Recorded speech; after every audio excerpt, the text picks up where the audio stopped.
to order.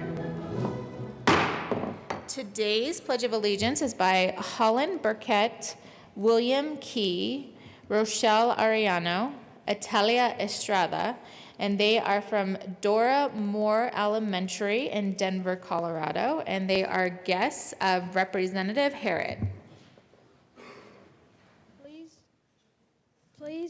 Please join us with a Pledge of Allegiance. I pledge allegiance to the flag of the United States of America and to the republic for which it stands, one nation, under God, indivisible, with liberty and justice for all.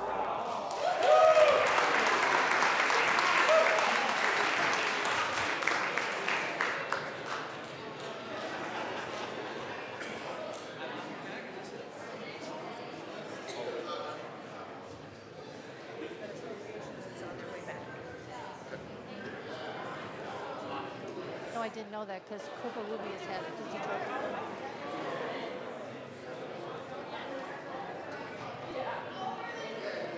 Okay.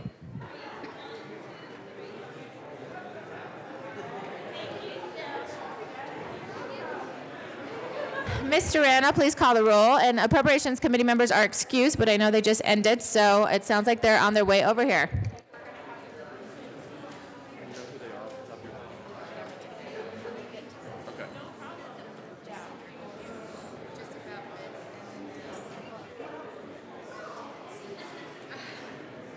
Representatives aren't. Of course we can. That's a bummer. Why? Oh, you're kidding. Excused. Becker J. Oh, well, that's exciting, Yeah, huh? it is. Very exciting. It's been great. It's been such a cool opportunity. Becker J. It's interesting. Excused. Becker K. Him, though. He's leaving. Beckman. Excused. Benavides. So I'm sad to see you go. It's been nice having you here. Yeah. But maybe you'll be here in the next 2 weeks. Representative Benavides. Oh, we have.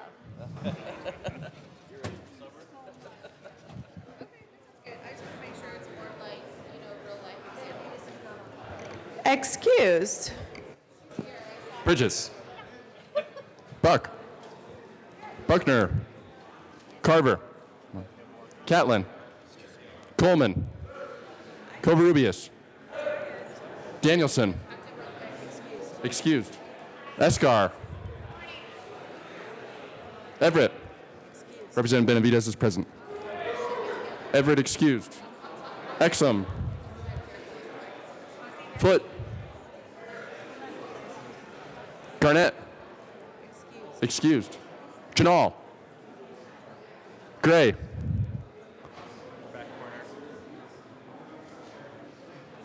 Gray. Where is he? Thank you. Hamner. You have to say it. Representative Gray is excused. Hamner. Excused. Hanson. Excused. Herod. Hooten. Hooten.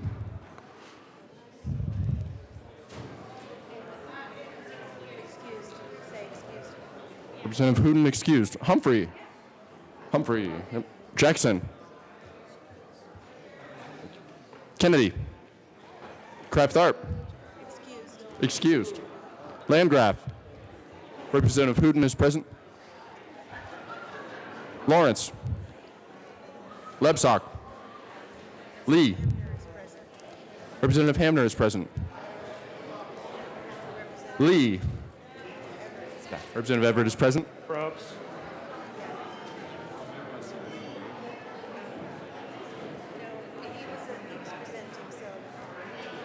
Excused. Leonard. Lewis.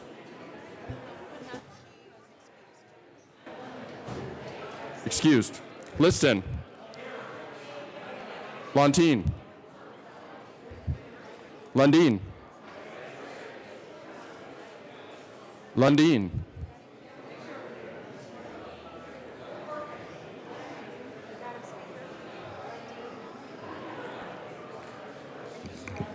Excused. McKean. McLaughlin. Melton. Michelson Janae. Mitch Bush. Navarro. Neville. Excused. Nordberg. Pabon. Representative Garnett is present. Representative Beckman is present. Representative Hansen is present. Pabon.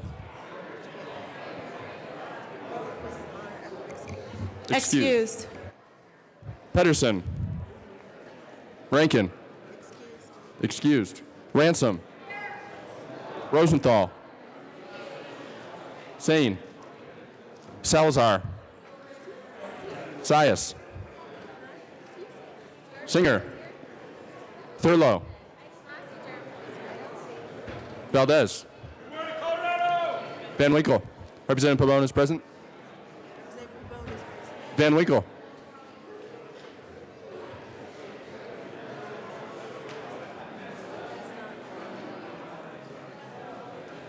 Representative Kraft-Tharp Pabon is present. Representative Lundin is present. Van Winkle.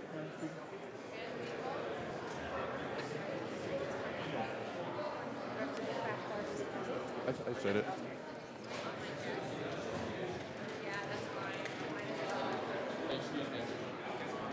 Excused. Weissman. Willett. Williams. Wilson. Winter. Wist. Wist. Oh, thank you. Young. Excused. Representative Lee is present. Madam Speaker. Present.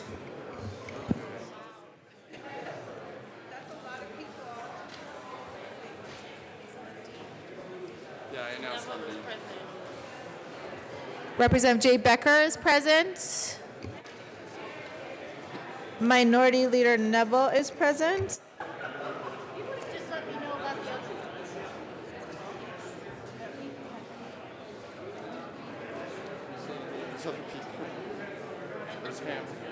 Representative Hamner is present.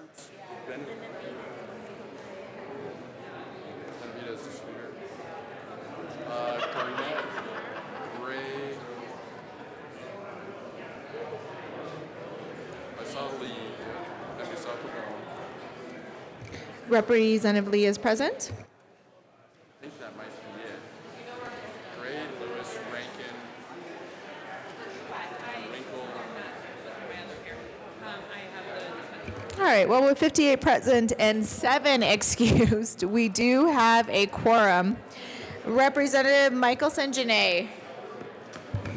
Thank you, Madam Speaker. I request that an image be displayed on the screen. Uh-oh. Good morning, members. I have a little history for you. You may think that the dispensing with Hold the on, journal Representative Michelson Janae, is- 1 second.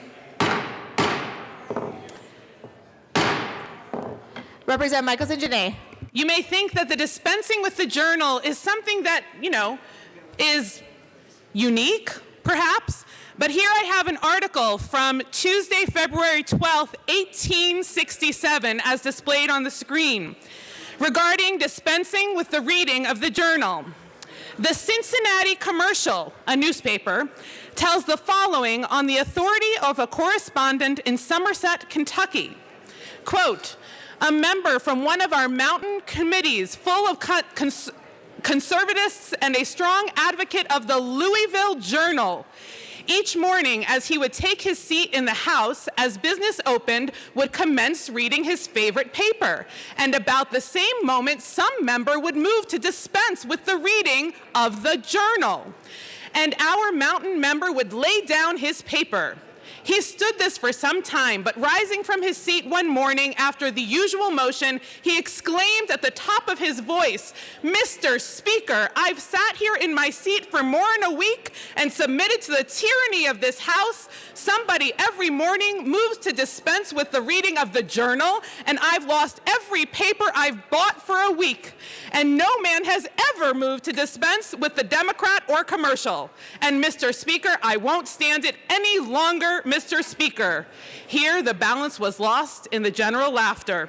With that, Madam Speaker, I move that the reading of the Journal of Monday, April 24th, 2017 be dispensed with and approved as corrected by the Chief Clerk. Nicely done, Representative Michelson today. All of those in favor of the motion, please signify by saying aye. Aye. Those opposed, signify by saying no. No. The motion passes.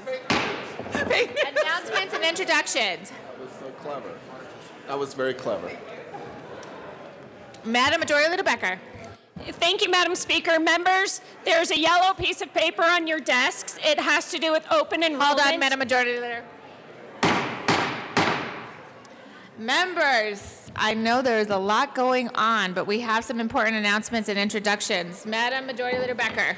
Thank you, Madam Speaker. Members, I just draw your attention to the open enrollment information sheet in case you want to change anything about your health benefits. There's a timeline you need to do it by, and reach out to Heather Lynn in the, who's downstairs with any questions. This is the, I believe, the only open enrollment period for the year. So thank you. I've been here the whole time. Rep, any further announcements or introductions? Further announcements or introductions? Representative Liston.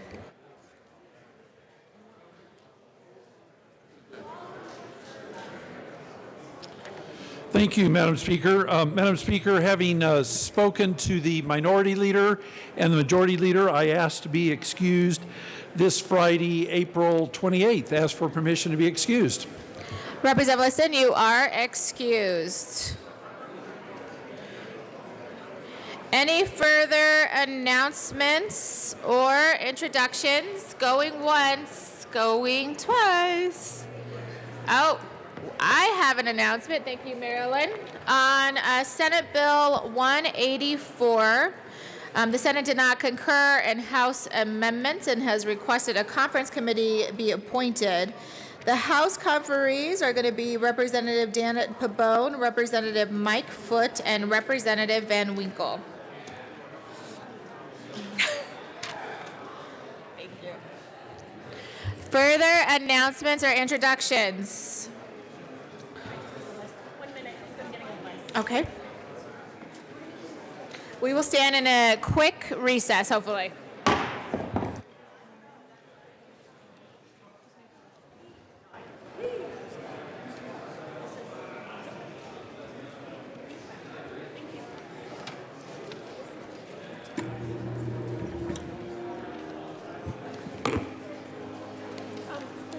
James Coleman is in the chair.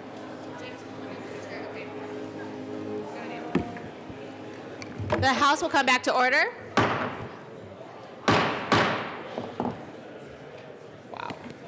Madam Majority Leader. Thank you, Madam Speaker. I move that the following bills be made special orders at 9:13 this morning. Oh, we do that every time.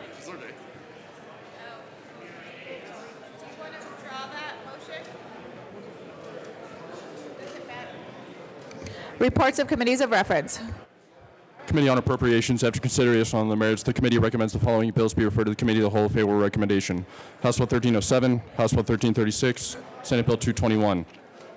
The committee recommends the following bills be amended as follows, and as so amended be referred to the Committee of the Whole. Favorable recommendation. House Bill 1276, House Bill 1284, House Bill 1285, House Bill 1296, House Bill 1306, House Bill 1321, House Bill 1326.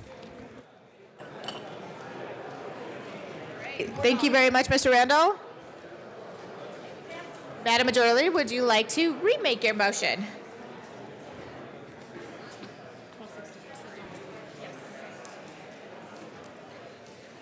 Thank you, Madam Speaker. I move that the following bills be made special orders at 9:14 today.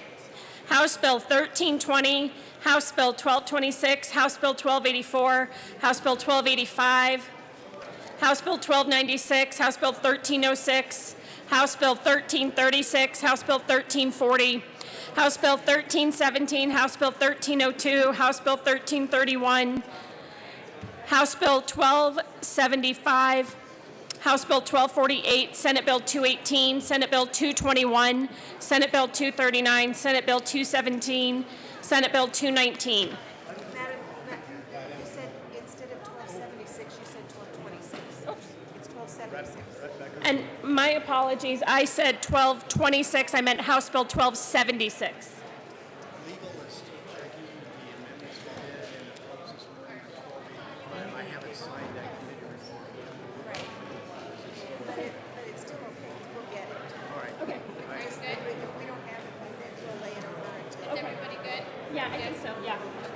All right, members, you have heard the motion. Seeing no objection, those bills will be special orders.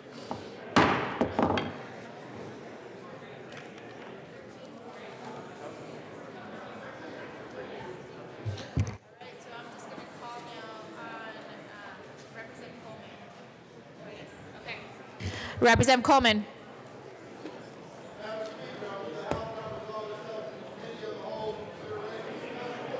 All right. Members, you have heard the motion. Seeing no objection, Representative Coleman will take the chair.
Mr. Randall, please read the title of Elder Committee Rules. The committee will come to order. With your unanimous consent, the bills will be read by title unless there's request for reading the bill at length. Committee amendments will not be read unless requested, as they are printed and in your bill folders. Your floor amendments will be shown on the second screen and on your iPads and not read unless requested. Bills will be laid over upon motion of the majority leader, and the Colt rule is relaxed. Mr. Randall, please read the title of House Bill 1320. House Bill 1320 by Representative Michelson J. L. Senators Quorum and Pember concerning lowering the age of consent for minors seeking outpatient psychotherapy. Representative Michelson Janae. I move House Bill 1320 and the committee report. To the committee report. Good morning, members. House Bill 1320 is a bill that seeks to answer the question of our growing youth suicide epidemic. In our committee, the bill was introduced to lower the age that a young person could opt into therapy to 10 years old.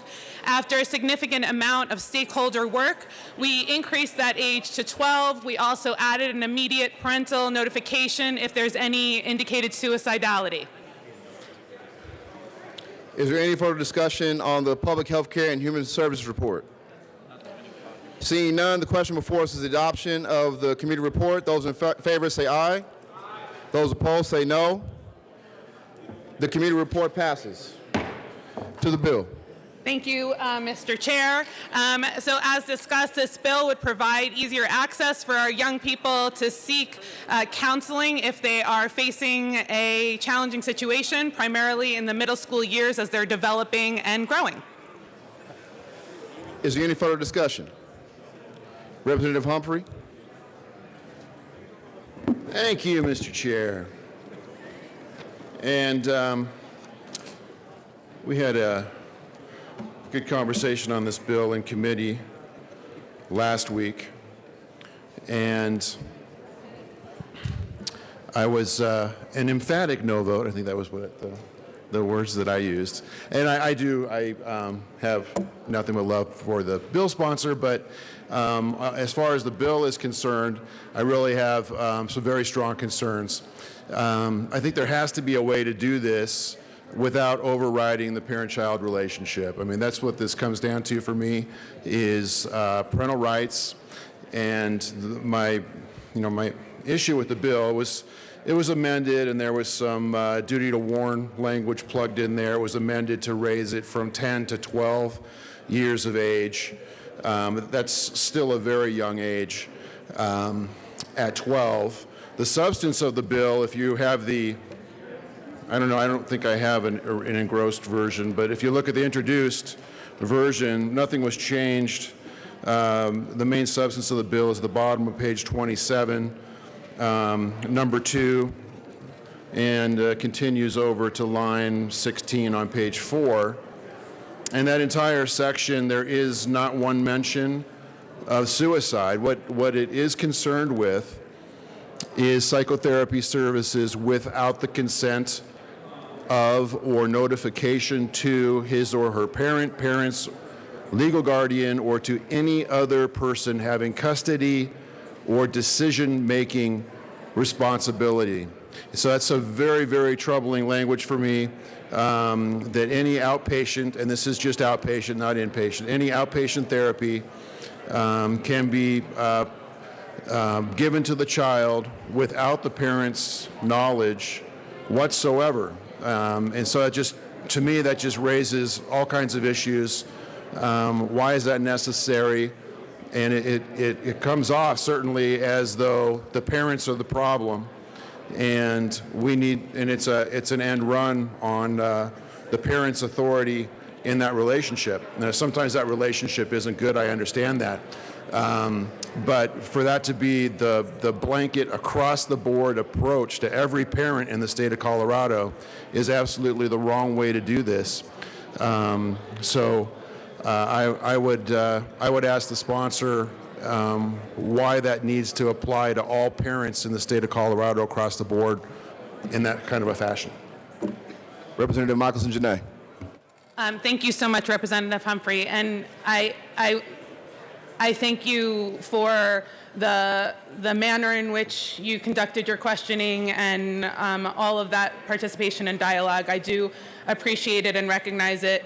I attempted in my legislative declaration, which, as you pointed out, is not the law, but is an intent as a guide for the intent of the legislation, that it clearly denotes the goal of the psychotherapist is to help the youth with coping skills and language to bring their family in, as we know, and I know personally from my own experience with my son, is absolutely necessary for the ongoing health and support of the youth and the family.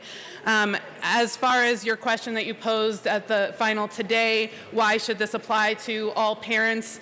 We do know that there are certainly many families who, thank goodness, have healthy, wonderful, strong relationship with their children.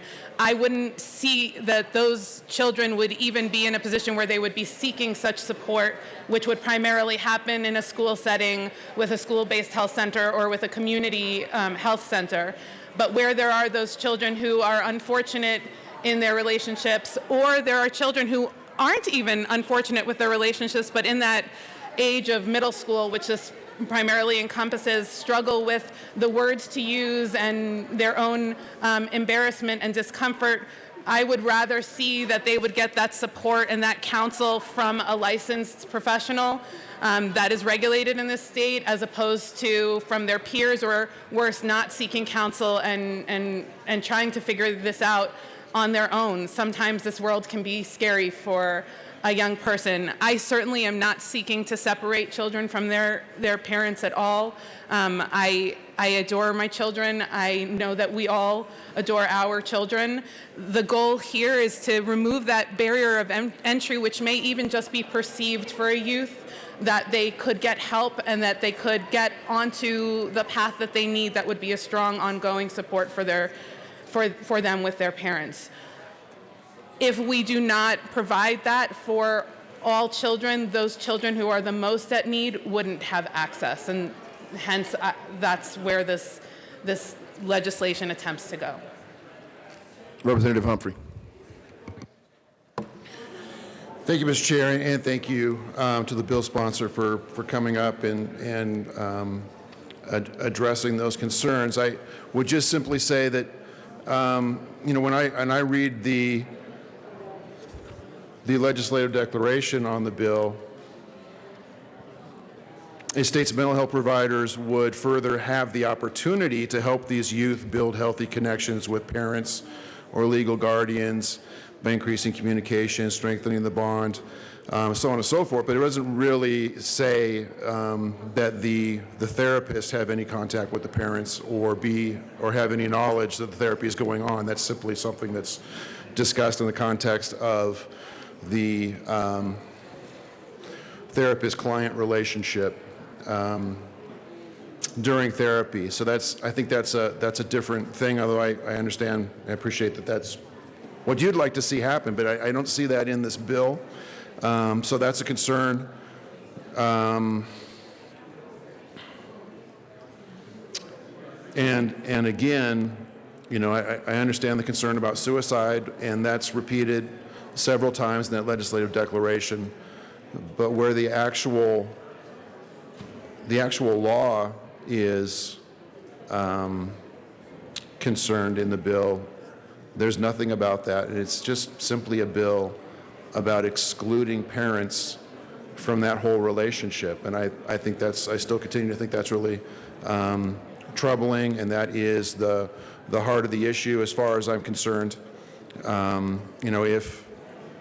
If suicide was the primary issue in the bill, then why is the notification clause not triggered only when there is, or shouldn't there just be a clause that triggers that only when there's suicidal ideation, rather than for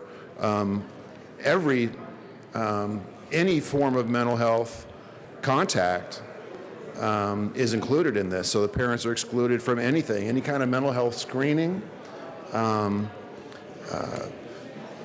any sort of anxiety, and I don't see why the parents need to be excluded from everything across the board that the DSM covers. So I just think that the bill just goes way too far. Thank you. Representative Harrod.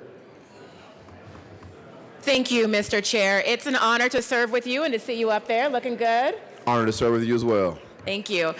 Members, I have listened down in the well on this bill because it's one that's really important to me and my district. As many of you guys know, I formerly served on the board for Urban Peak. I have traveled the state visiting some of our school-based health centers and talking to therapists specifically about young people being able to access mental health professionals should they need it.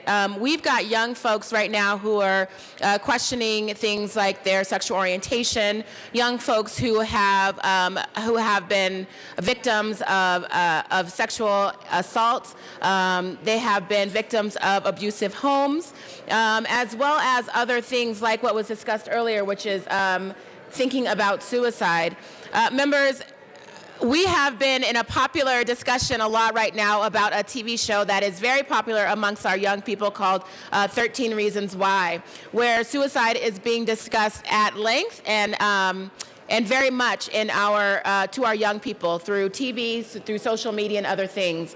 Our young people do not have necessarily the thought that they're going to commit suicide or maybe questioning their sexuality, but what they do want is someone that they know that they can talk to without having to first have the permission of their parents. Now, I spoke at length about the appropriate age for this to happen, and after having the conversation with many folks, I want to talk to you guys about how this actually plays out in these schools, how this actually plays out with therapists. We have therapists who are licensed, who are required to, one, speak to young people, but the goal is to bring the families together, to bring that young person to a time when they feel like they can speak to their parents, they can speak to an adult, and help them get there before they make a suicide attempt, right? And acknowledging their homes and the factors that are happening there. And so I want us to think about that. We don't have therapists who are just saying, okay, you know, our young folks are coming to us, we're going to keep the family out of the mix. That's not how it goes down. And so, members, this is a good bill. We need to encourage our young folks to seek help should they need it, and this bill helps us get there. I urge your aye vote. Representative Ransom. Thank you, Mr. Chair. And while I agree that the goal of this bill might be in the legislative declaration to bring parents in, the language of the bill does not support that. The language of the bill actually allows children as young as 12, once we've amended it, to access mental health care without their parents' permission, consent, or even knowledge. It places an undue burden on those children to make these critical decisions. I think that when we have young kids that are 12 and we're asking them to make decisions on their health care and mental health, that's a huge burden to place on young kids. I sat on the committee, and one of the letters of opposition that we received was from the American College of Pediatricians, and they are in opposition to House Bill 1320 and actually went so far as to call it a threat to all children. They quoted Shakespeare, who in The Winter's Tale actually said that teenage years are tough, and we all know that. Teenage years are tough. We all lived through it, and they are very, very difficult.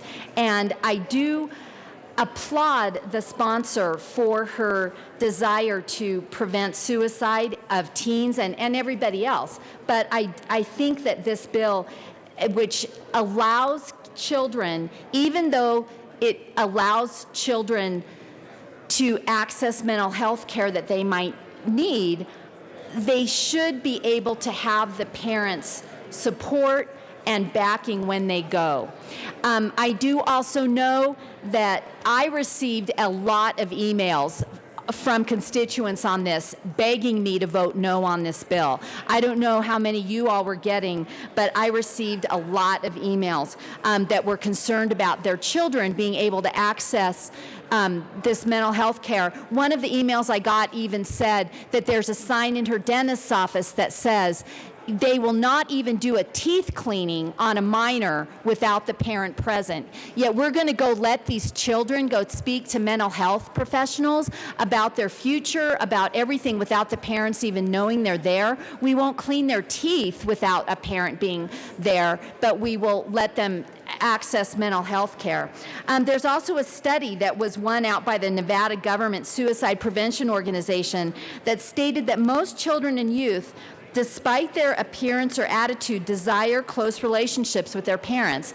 And we get that. Kids do want to please their parents. If you have raised children, you would know that ultimately they desire a close relationship with their parents and they want to please them.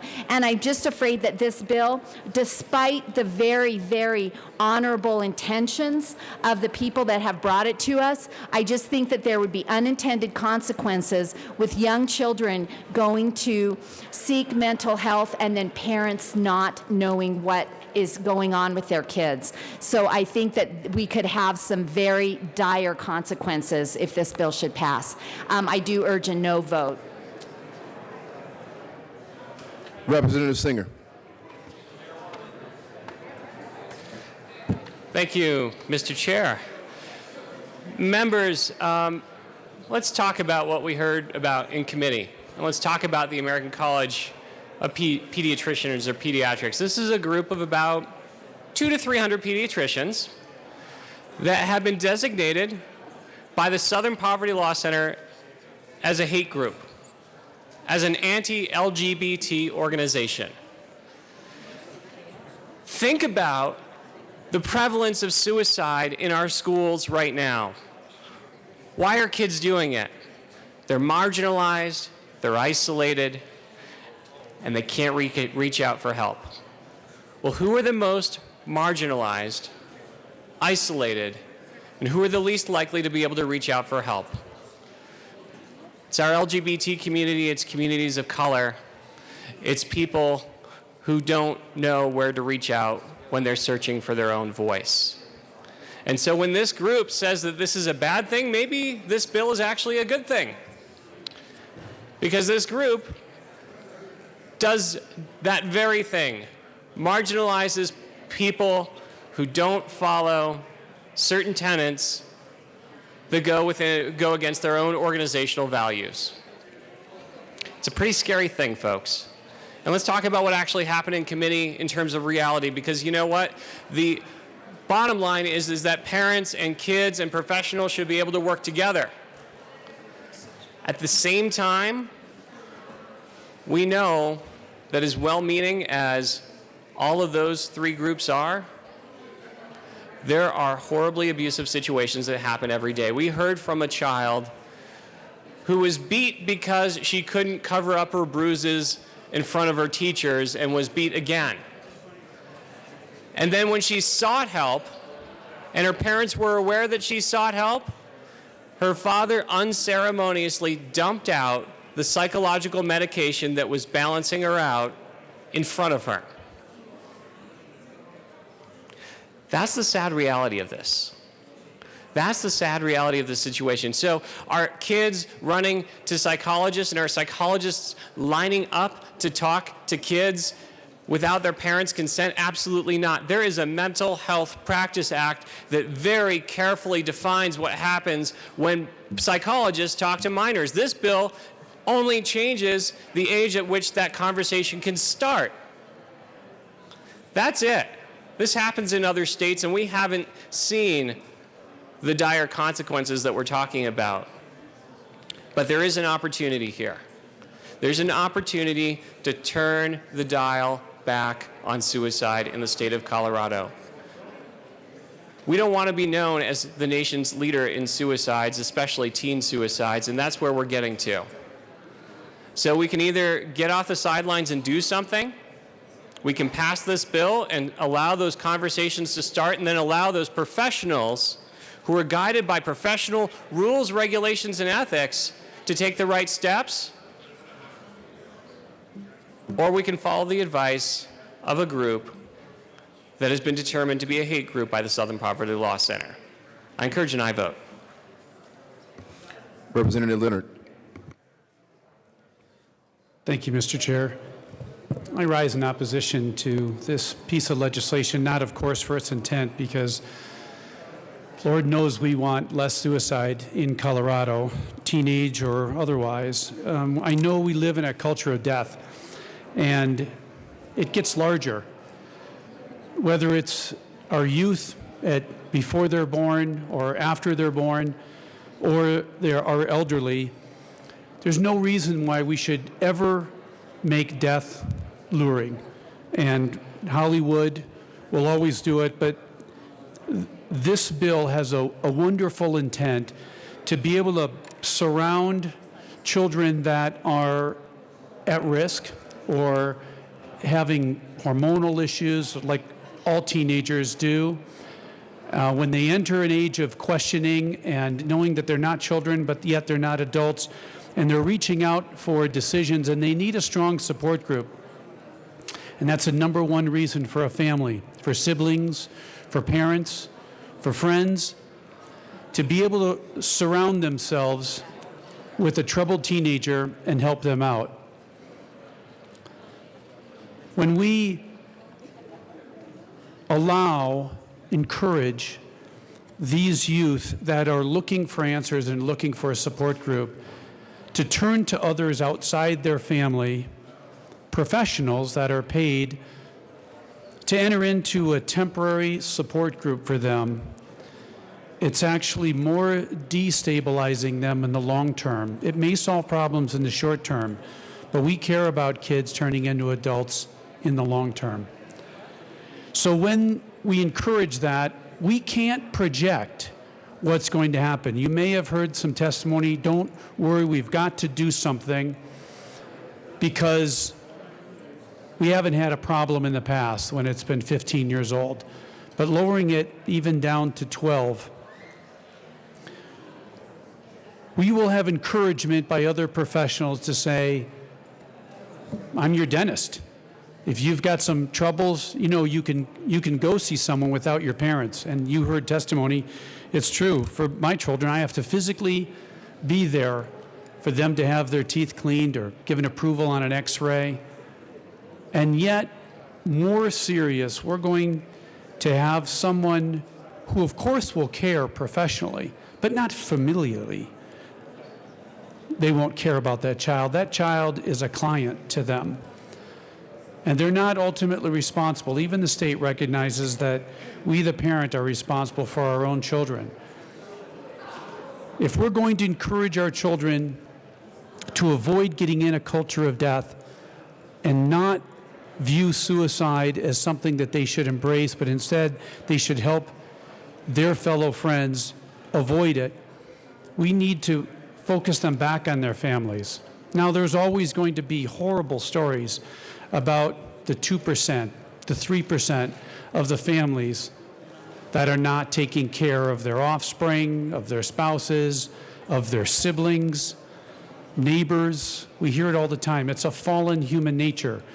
But why would we take the other 98 and 97% and say this door is now open for you to separate yourself from your family?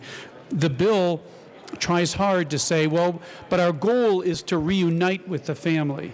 But of course, we know it's not true if you're in an abusive household, and those are the people that need this support group the most. But they need to be able to do it with the support of their parents, because that is the end game. If there's a breakdown in family communication and the care that the family has and the expertise that the family is going to need to bring those relationships together, then we need to foster that within the family. The parents are the ones that care the most about their children, even these horrible situations. And that's why we have foster care, that's why we have social services, to be able to come to the aid and rescue of children that are being abused. But this doesn't address that problem. Those kids already have the ability to see social services and to be part of that aid for dependent children and other abuses that exist. This is taking it out to the 100%, to all those stable families that are watching their children go through the trauma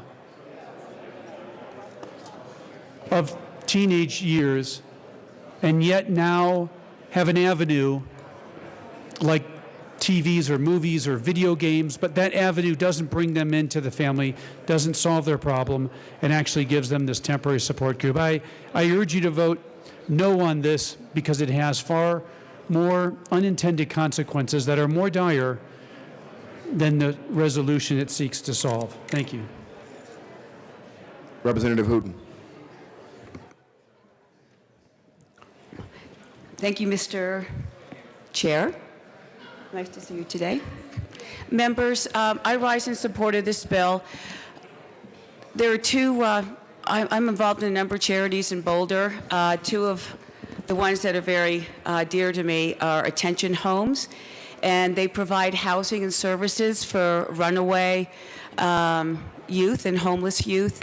And there's also Blue Sky Bridge that provides services for children who've been sexually assaulted and abused that takes place primarily in their homes. It would be a wonderful world if every child were born into a loving, supportive household. Unfortunately, that is not the case.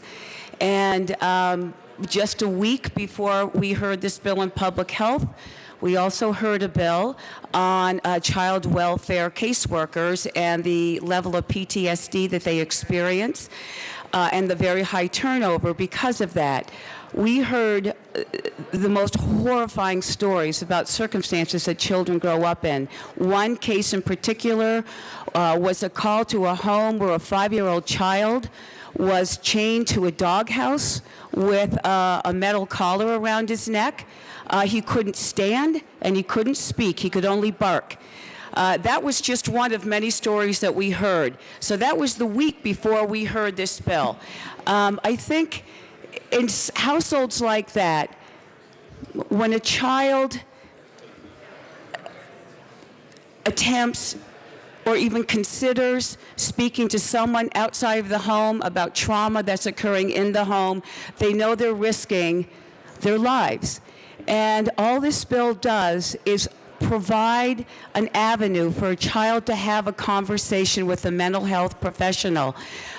Children will they'll go online, they'll talk to their friends online, they'll get advice that's not professional advice. And this is an opportunity for a child who's feeling traumatized or severely depressed to speak to someone who is a professional, who is not going to prescribe to them or harm them in any way. And I urge an aye vote. Thank you. Representative Michaelson-Janae. Members, I thank you for participating in this dialogue. I wanted to share a couple of statistics regarding suicide in our Colorado kids. Among Colorado's 10 to 14-year-olds, suicide is the leading cause of death, with 44.8% of deaths between 2010 and 2014 from the Child Fatality Prevention System Annual Report in 2016. Suicides from 10 to 14-year-olds were 38.7% of deaths. For 15 to 17-year-olds, it was 61.3%. About 3 times as many students who reported being LGBTQ said they had attempted suicide in the past 12 months. Suicide is currently the leading cause of death for Colorado children aged 10 through 17.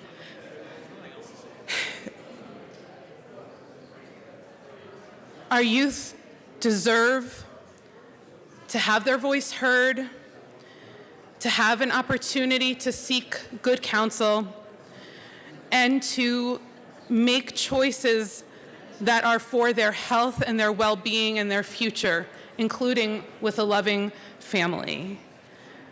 When we became elected, one of our jobs was to be a voice for the voiceless. And I would say that that is our primary job.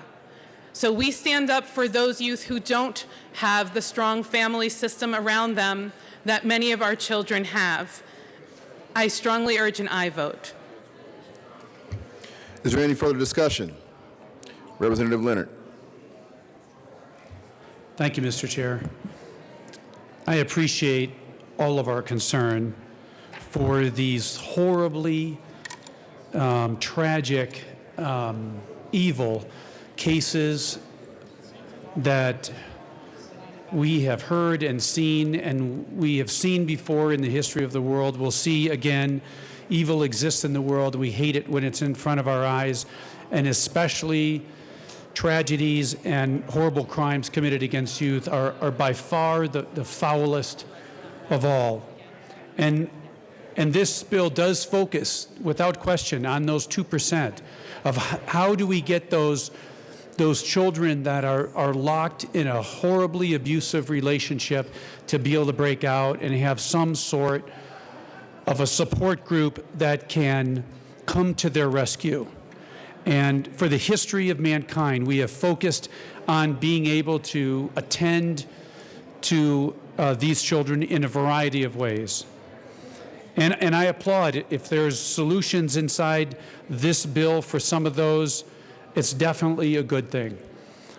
But there are other programs that the state and the counties, many charitable groups have to be able to focus exactly on this segment of our population. I'm not addressing those. I'm addressing the 98% of not wanting to break down the fabric of the family that exists outside of those.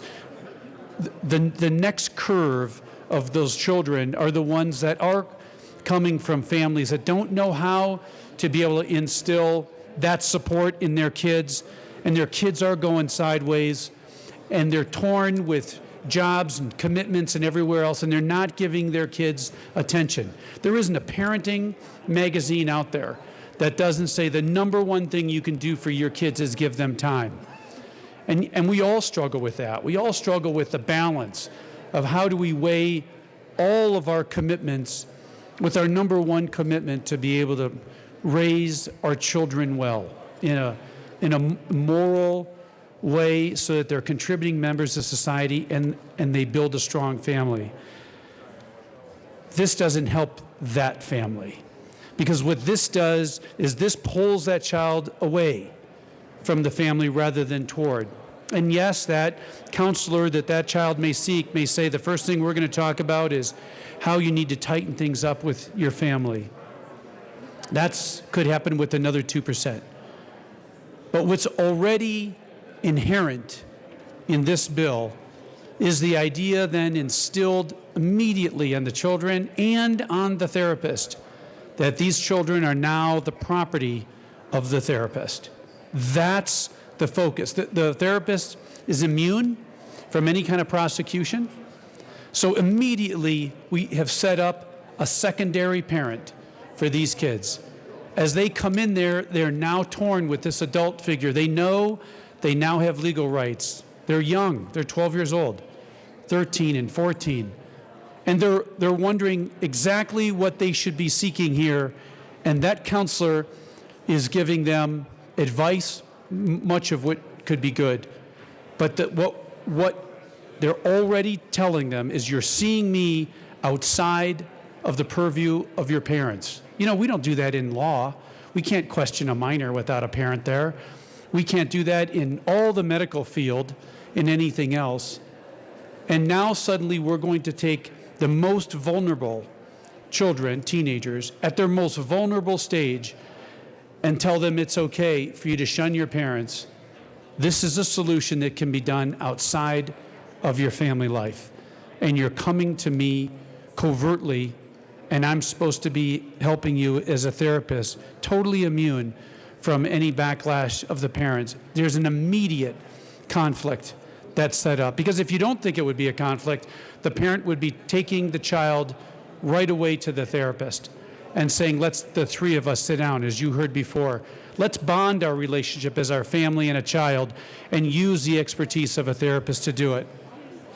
That's not what this bill is. This bill isn't encouraging. This bill isn't saying you need to do this, have a note signed by your parents. This is doing the opposite. Doesn't matter after it says legally you can come here covertly without your parents' knowledge, with immunity of the therapist, and now let's carry on some kind of a helpful therapy. This doesn't do good for the vast majority of families who are working hard to keep their families intact. That's what I care the most about, the impact of this bill. I realize the impact on the 2%, but I'd like to know the statistic in these statistics of how many teenage suicides, and I would ask the sponsor if she's encountered any of this information, how many teenage suicides have occurred while the child is under the therapy of a therapist. No therapist is perfect. It's devastating no matter what, but it does happen. Even therapy isn't the end all. And so I would urge that this bill, good in its intentions, has devastating effects on the families trying to keep those teenagers with their permanent, weighty support group. Thank you. Representative Salazar. Thank you, Mr. Chair. And I wasn't going to come down on this bill, but a couple of statements were made that I think need to be addressed. And I think one of our members made a statement that if you had kids, you would know X, Y, and Z. And I think the majority of us in this chamber have kids. And so we do understand X, Y, and Z, and the fact that raising kids is difficult. It's a beautiful experience, and it's a difficult experience. Then another member mentioned fabric of the family. Well, that's what this bill addresses. What if the fabric of the family is already unraveled? That's what this bill addresses. It's saying that the fabric of that family is so unwound that we have to give a child another alternative for their own mental health. And yes, even at the age of 10, having to make a difficult decision like that, foisted upon them. That's tough. But this is the great social experiment called the United States of America, where we see a huge increase in suicide rates in our children. And it's not stopping. All the services that we have out there aren't slowing that statistic down. So we have to do something else. We have to say, let's look at something different for our kids. Maybe what we need to do is allow them the ability to consent for their own treatment, because the fabric of that family is non-existent or is so hurt that going to the family hurts the child more, because they might be a perpetrator of what's causing that child the anxiety, the stress, the depression, the suicidal ideation on its own. That's why I support this bill, is because it thinks outside the box. And as a parent of 2 children, yeah, that's a really tough call. But guess what? I'm going to let them make that call if they can't turn to me or turn to others. Because that's loving your kids. Is being able to say to them, hey, look, if you can't turn to me, maybe there's someone else out there who can help you out. I rise in support of House Bill 1320. Representative Ransom. Thank you, Mr. Chair. And members, there are families that have the fabric torn apart. Thank you, Representative Salazar, for bringing that out. I do agree that there are some families that have that. But we also have many families in the state that are strong, with parents that love their children and want to be involved in their care. Remember, we are talking about law here, folks. We are writing laws that apply to every child in the state that's over the age of 12 that would then be allowed to consent to their own medical treatment. One question that I would love to address here in a horrifying way, though, is that parents that want to be involved with their children, that is the best prevention of suicide. Depression is an issue among kids, and we get that.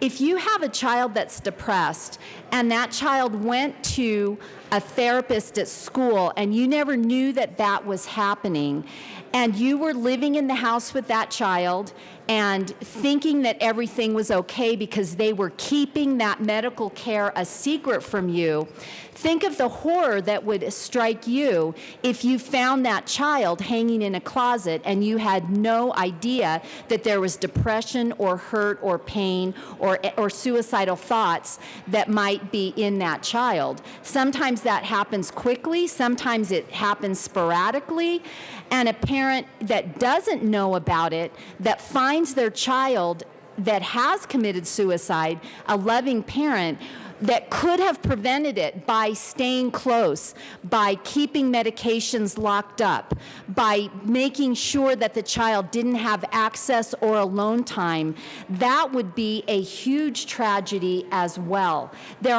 Suicide is a tragedy no matter how you look at it, and we are always going to mourn any child, any person, any adult, anyone. Suicide, I've had it in my own family. It is a horrifying thought no matter what. But if a child actually is able to commit the act and the parent didn't know and could have prevented it, and there were people keeping that secret from them, I maintain that that is also a huge tragedy and that we should not be writing laws that would allow that to happen, because again, this is law and it would apply to everybody. Again, I urge a no vote on this bill. Is there any further discussion?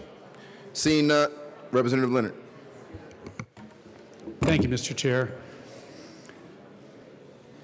Raising kids today is not an easy job. We hear our parents say, we hear our peers say, wow, this is a lot tougher today than it was when I was growing up. And we have marijuana today. We have far more distractions for our kids than we ever had as we were growing up. And we feel for that 2 and 3% that are falling through the cracks, and it is getting larger, without question. As the entire, not just fabric of the family falls apart, but the fabric of the society that falls apart, and the moral compass that we have as parents, as sons, as daughters, as educators, as that starts to get more and more challenged, we have a far greater difficulty raising children to be able to be good contributors to the family.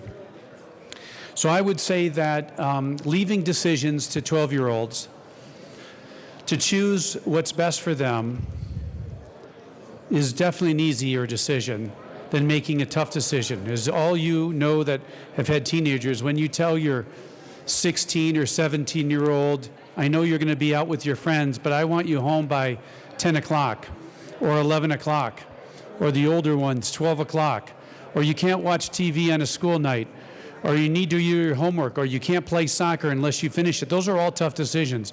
But I can tell you, kids wouldn't make the same ones because kids don't think like adults. That's why they're kids. We, as adults, have to make decisions that are in their best interest, even though they don't like them. Even though they think, I would rather do this, I would rather do that. But we know that there are huge complications.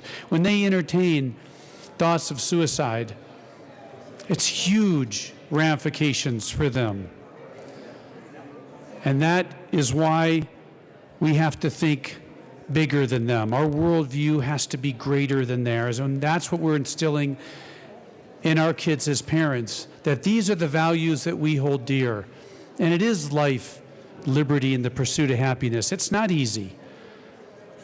And we need to be able to keep our focus so that when we talk to them about suicide, or when they see what's happening around them and they feel uncomfortable coming to their parent, as all kids do in all situations, that they have other support groups. As parents, we should always be focused on how to raise children better, how to cater their needs. And like I said before, it's tough to arrive at that balance. But that doesn't mean the answer lies in the inner child of a 12-year-old. That's not where the answer is. The answer is to be able to work with that child and instill in them the maturity that parents do. And that's being able to be a part of a family so that they feel well supported and well taken care of mentally as well as physically and emotionally.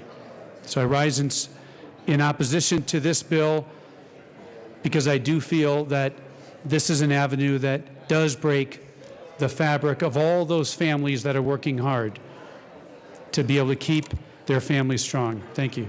Is there any further discussion? Seeing none, the question, Representative Humphrey. Thank you, Mr. Chair. And I appreciate the debate this morning on this. Again, I have to urge a no vote. I don't know how many of you have ever seen a good cowboy movie. I'm sure that Jim Wilson, representative, has seen one. He's not even hearing me. But if you remember in cowboy movies, remember as a kid watching, and you'd have the sheriff chasing this bad guy, right? And he'd run into the church, right? And they would all stop at the door and not go inside. And I was like, what? What's going on there?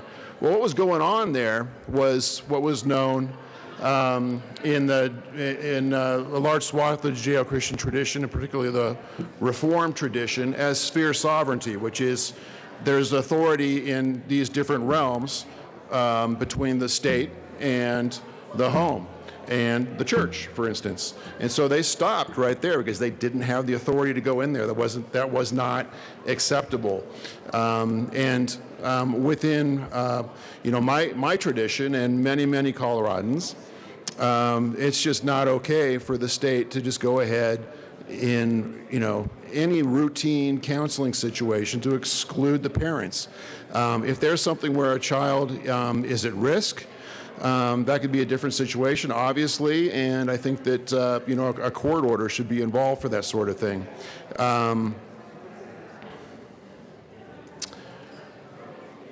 Within this bill, a child of 12 years of age is the one who has to make that decision to engage in that relationship with the therapist, not knowing who this person is, what they stand for. And I can tell you, having a master's in clinical psych, that there's a very broad range of folks out there involved in psychotherapy. And that might not comport very well with the values of the parents. And where there is no risk to the child from the parents, I don't see why they need to be treated like they're a problem and be excluded from knowing what's going on. Certainly they would want to know that. Certainly would want to know that if their child happened to express any thoughts of suicide or self-harm. There's no reason automatically to have to exclude them and not allow them to have that information. And another very awkward and troubling aspect of this is that if you set this up this way and this child has this relationship with this therapist and the parents don't know about it, the therapist can't tell the parent, and then the child has to be the one to do that. They're put in that position of either telling or not telling that therapist, and things get turned around in young kids' heads, and they could feel like they've done something wrong, and that could certainly be a significant wedge in that relationship. And I don't think children should be put in that position, young children. They should not be put in that position to make those decisions all by themselves and to be isolated in that way from the covering and the protection of parents who love them. Unfortunately, that is what this bill does. Undeniably, there are circumstances where that's going to happen. And this bill just goes way too far. I urge a no vote. Thank you. Representative Williams. Thank you, Mr. Chair. Members, I rise in opposition to this bill. Although I do think the intent of it is something that's noble, we should all strive to try and have a hand in ending suicide and making sure that we prevent those kinds of situations. But I can't help but think about this bill, especially in the context of my own personal experience. I'm a new father, as all of you know, and I'm thinking about, not being able to have that unique bond that only a parent and a child can have. And what this bill does is it does undermine that. Despite the good intention, it undermines the bond and the relationship between a father, son, a mother, daughter, vice versa. And that's troubling. What this bill does is it doesn't actually bring families together, and that's the policies that we should be thinking about. Those are the policies that we should be following through on, bringing families together. And what this bill does is it basically says, okay, if you're 10 years old, you don't have to actually talk to your parents. I would submit to you that many of the reasons why we have problems in society today is because not enough children are talking to their parents, and not enough parents are talking to their children. It's not the role of government to solve these social ills. It's up to the families, it's up to churches, it's up to private organizations and charitable organizations, religious organizations to come forward and try and help solve these issues that children face. There is a statistic here that I'll submit to you, that parental involvement will reduce suicides by about 21%. Ladies and gentlemen, we shouldn't be driving parents away from their children and vice versa. We should be encouraging these two to be joined together in every way possible. And for those reasons, I rise in opposition, and I ask that you do too. Is there any further discussion? Seeing none, the question before us is the passage of House Bill 1320. All those in favor say aye. Aye. Those opposed, no. No. House Bill 1320 passes. Mr. Randall, please read the title of House Bill 1276. House Bill 1276 by Representative Lontino, Senators Fields and Gardner, concerning prohibiting the use of certain restraints upon public school students. Representative Lontine. Thank you, Mr. Chair. A pleasure to serve with you today. Pleasure to serve with you as well. Mr. Chair, I move the committee report for House Education. To the education report. Thank you. In committee, we heard we had an amendment that explained. 1 second, Representative Lontine. I apologize. Okay. Thank you. I apparently am supposed to move the appropriations report first.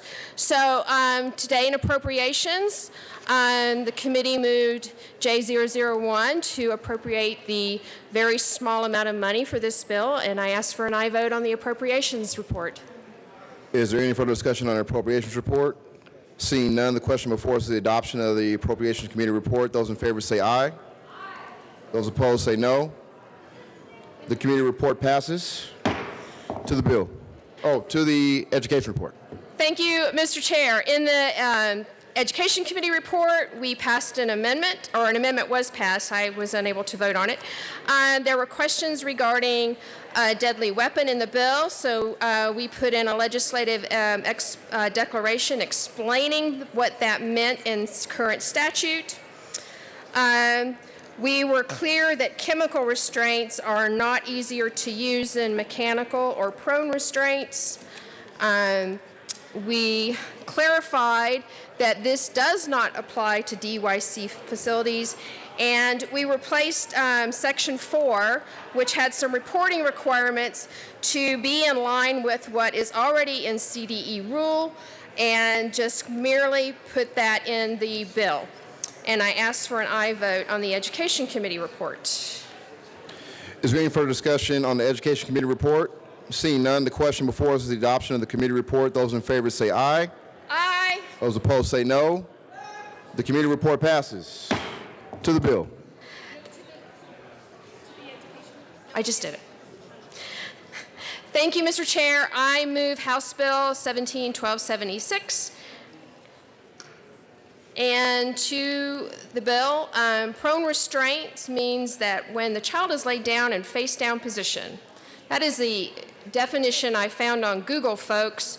And it was telling that that first entry came from the autismsafety.org, and it's a website maintained by the National Autism Association.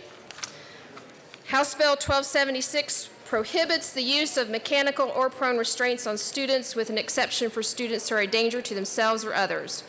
Schools are required to report any information on the use of restraints, and the Colorado Department of Education is required to promulgate rules on a formal complaint process. School districts will be required to include a policy on restraints and seclusion in their published school conduct and discipline handbook, as well as a process for filing complaint. And today I ask for your support of House Bill 1276. Is there any further discussion? Seeing none, Representative Leonard. Thank you, Mr. Chair. I had the privilege of being able to hear this bill in committee. This bill is once again having the legislature micromanage the classroom.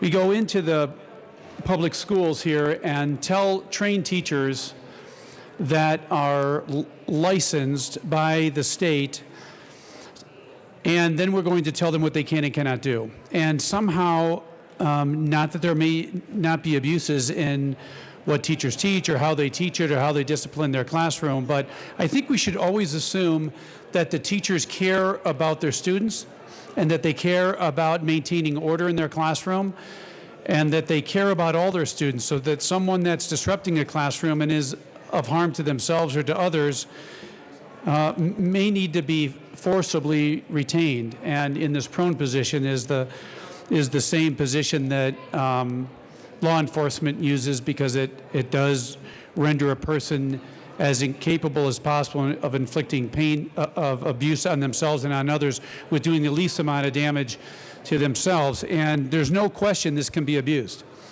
by teachers.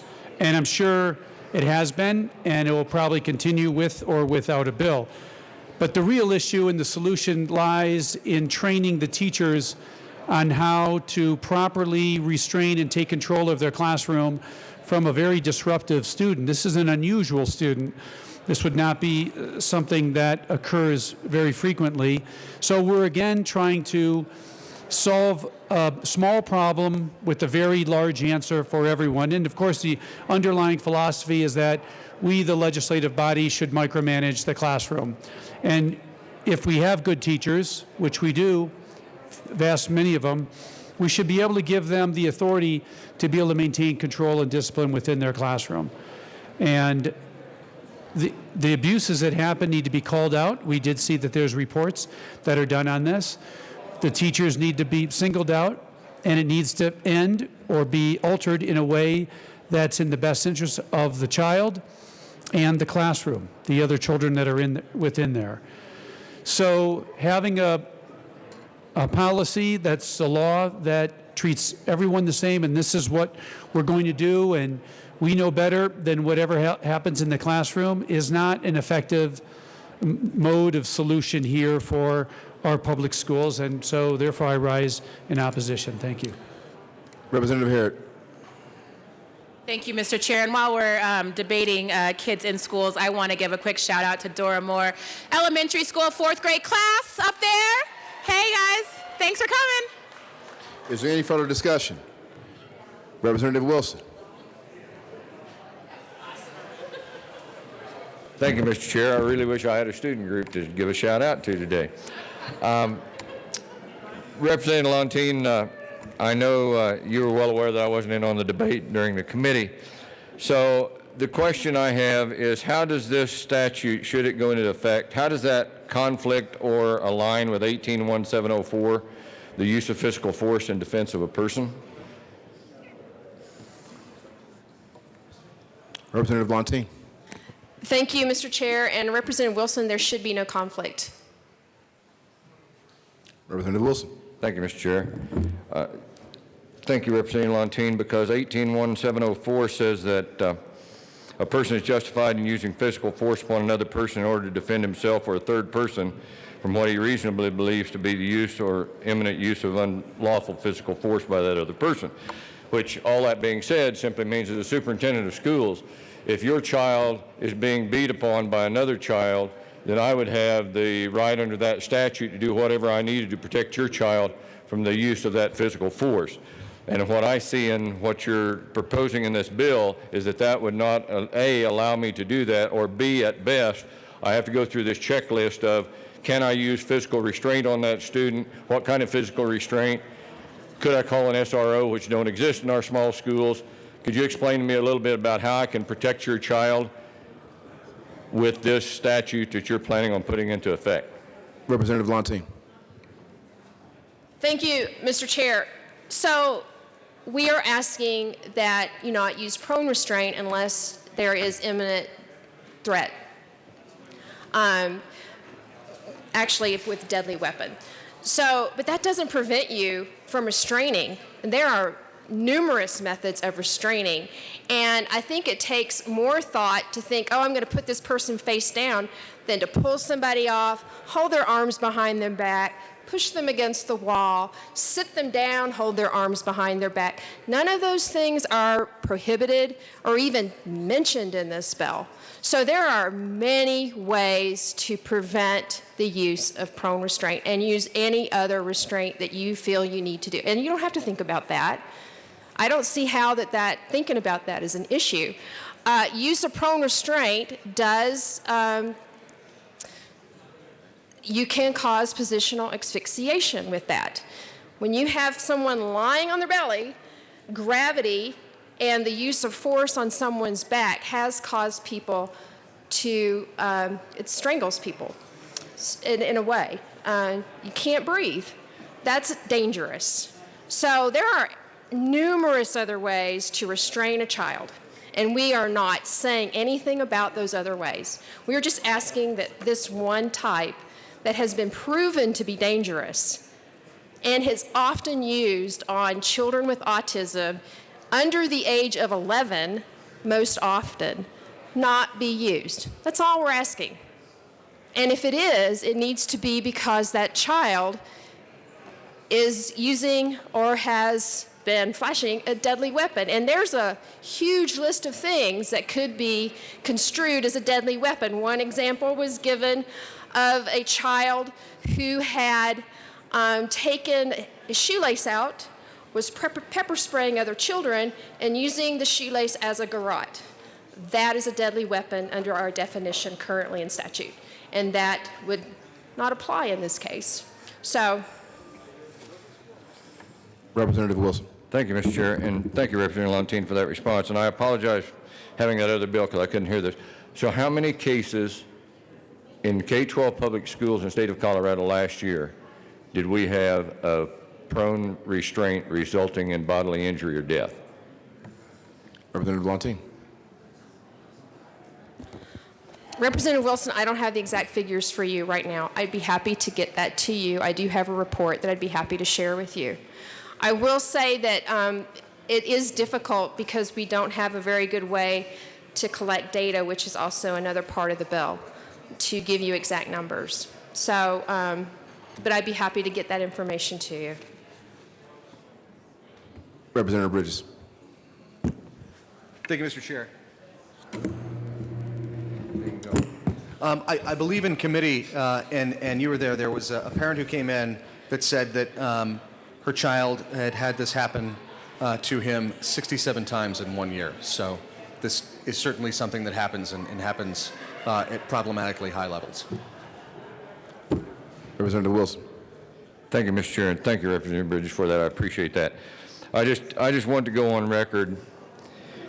I've been in education long enough to where I was in the schools when civil rights were an issue, having been in the schools in the 60s, and I've broken up a lot of different confrontation and conflicts with students. But I can tell you, with this bill, I would be reluctant to do that, afraid that I might get in a lawsuit because this dude was bigger than I was, and I finally got him face planted, and I'm going to sit on him while your child was able to get away. I just want to go on record of that because I firmly believe that I'm responsible for the welfare and the well-being of all those children, and I would not want to be second-guessing myself. And I'm afraid what this will amount to is, in those situations, there may be people reluctant to intervene, and with that reluctance to intervene, that could be your grandchild, my grandchild, or whatever. So I just wanted to go on record of that. And again, I apologize for not being in on the debate, or all these questions would have been answered. So thank you. Representative Weissman. Thank you, Mr. Chair, and I'd like to speak to the concern about the potential limitation on the ability of a principal or a teacher to deal with a potentially dangerous situation. I think the bill as it is before us is setting forth some general policies concerning non-use of these types of injurious restraints, which it is very much the province of our legislature to do. To the point made by the representative from Central Colorado, I think the applicable statute is 18-1703, use of physical force in special relationships. The use of physical force upon another person which would otherwise constitute an offense is justifiable and not criminal under any of the following circumstances, and sub A provides that a parent, guardian, or other person entrusted with care and supervision of a minor and a teacher or other person entrusted with the care and supervision of a minor may use reasonable and appropriate physical force upon the minor or incompetent person when and to the extent reasonably necessary and appropriate to maintain discipline or promote the welfare of the minor or incompetent person. I think a broader point is that this section is a defense from a potential criminal charge in the criminal code, whereas we are in the realm of civil law as the bill sets forward. So somebody would have to attempt to bring a criminal charge against a teacher or principal or other in the first place, which may or may not happen. And then were that to happen, in the case that you're alluding to, I think the statute contemplates that situation. So I appreciate the perspective you're coming from as a former educator, and I think there may not be need for concern. Representative Wilson. Thank you, Mr. Chair, and thank you, Representative Weissman, for that. Just wanted to point out, the only reason why I'm familiar with the 18 code, education for 40 years, 21 as the superintendent. The last 7 years of my career as a superintendent, I consulted the 18 criminal code more than I consulted 22 because of what was happening in our schools. So that's why I was aware of the 18 code. And also, colleagues, I would just ask you, as you consider this bill, how many of you have actually been in a school and intervened in a physical confrontation between students, parents, whatever? You and I, Representative McLaughlin, may be the only two in here. It's not a pretty sight. It's not a pretty sight, and you don't want to have any hesitation when it happens. So thank you. Is there any further discussion? Seeing none, Representative Leonard. Thank you, Mr. Chair. I appreciate our concern about having children be in a position that could cause asphyxiation, and that's not a good thing, even though law enforcement knows that that's the most effective, that does the least amount of harm to the perpetrator that they're in front of. I could understand why it could be something that we may say to our teachers, you can defend yourself, you can break up fights, you can do whatever you need to do, but you can't use this one hold, basically, this position, because it could cause asphyxiation. But if that were the case, then we would not have the exception that unless, of course, the child had a weapon, because in the case of the weapon, then suddenly we don't care about the health of the child or the asphyxiation of the child. Then, of course, you can use this hold to asphyxiate the child. And so I guess I would offer that the correct way to be able to remedy this solution, if it is indeed a threat to children, would be with just teacher training.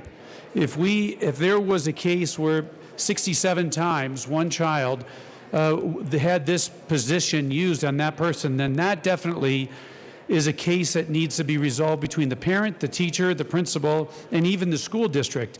If they have lost control of their classroom to the extent that this was a common occurrence, it is a very terrible example for the rest of the children within the classroom and definitely within the school, if this kind of violence were taking place on that often of a basis. That's not going to be resolved with a bill from the legislature telling teachers what to do. That's going to be resolved with teachers and with administrators saying this is the training that we need to do. So I would say that if we have a problem that exists within the classroom, that it should be resolved on the lowest level, and that's with teacher training and then with the principal and then within the district, not within the bill. So that's why I rise in opposition. Thank you. Is there any other discussion? Representative Lontine. Thank you, Mr. Chair, and I appreciate the discussion today. I mean, this is a difficult topic. I won't pretend otherwise. But I will go back again, and I want to talk about the definition of prone restraint means that the child is laid in the face-down position. This is something that happens most often to children with autism, generally, as I said earlier, under the age of 11. I would have to say that the use of prone restraints are associated with deaths due to positional asphyxiation. And on March 30th of this year, the Office of Civil Rights in the U.S. Department of Education released a finding in a case involving our own Denver public schools. In the school year of 2015-16, there were a combined 616 prone restraints used on a combined 29 students. One of those students was the student mentioned by Representative Bridges. Reports from this finding show student injuries included bloody noses, bruises, red marks, cuts, abrasions, and reported pain in various parts of the body.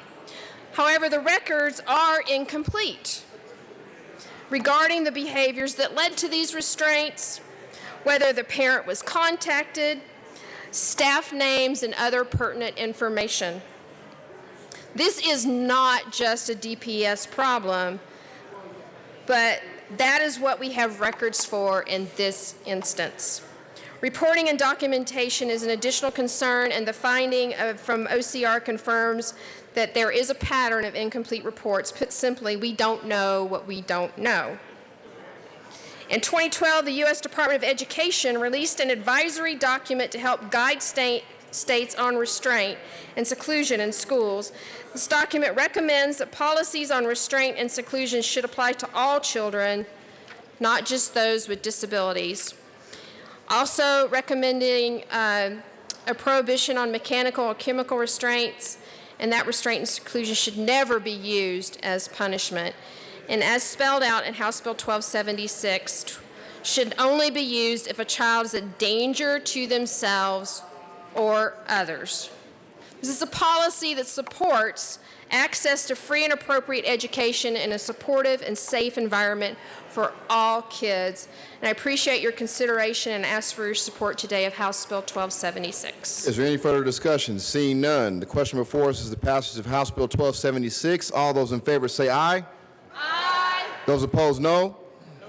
House Bill 1276 passes. Mr. Randall, please read the title of House Bill 1284.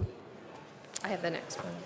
House Bill 1284 by Representative Valentino, Senators Aguilar and Gardner, concerning protecting at-risk adults from mistreatment by establishing a check of the Colorado Adult Protective Services System data systems for prison employed to provide direct care to at-risk adults. Representative Valentine. Thank you, Mr. Chair. I have a couple of committee reports. I'll start with appropriations and ask for, I move the appropriations report to House Bill 1284 and ask for an aye vote. Thank you. To the appropriations report. Thank you, Mr. Chair. Basically, the money was appropriated for House Bill 1284.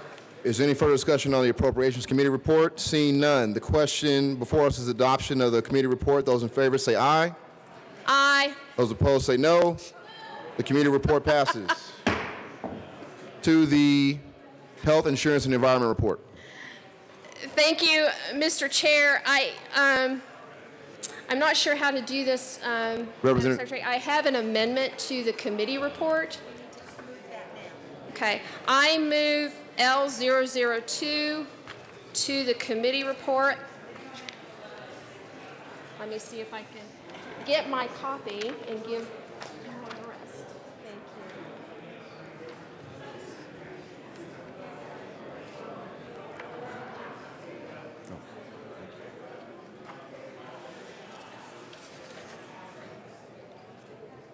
The amendment is probably before us. Please proceed. Thank you, Mr. Chair.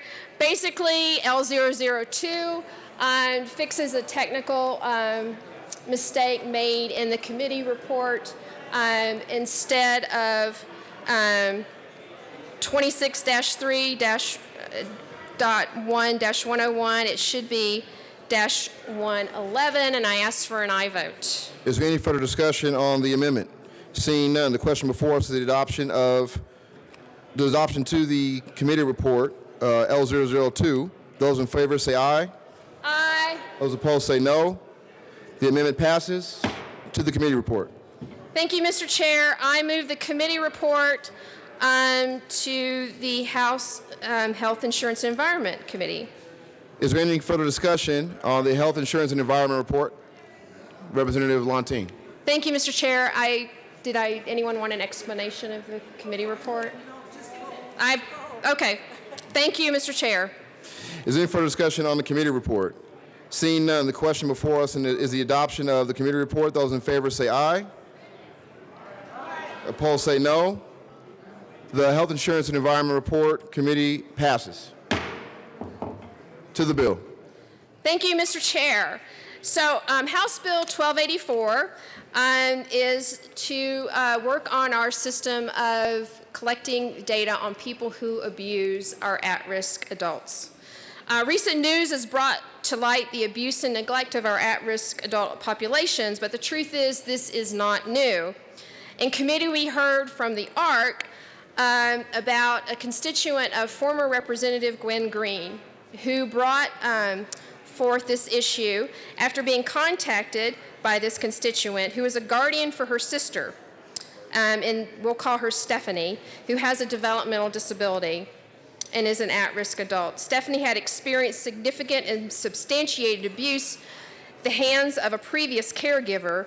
The case was investigated by law enforcement, and the Adams County District Attorney recommended prosecution. However, Stephanie's therapist advised that testifying would be detrimental and could lead to even worse post-trauma experiences.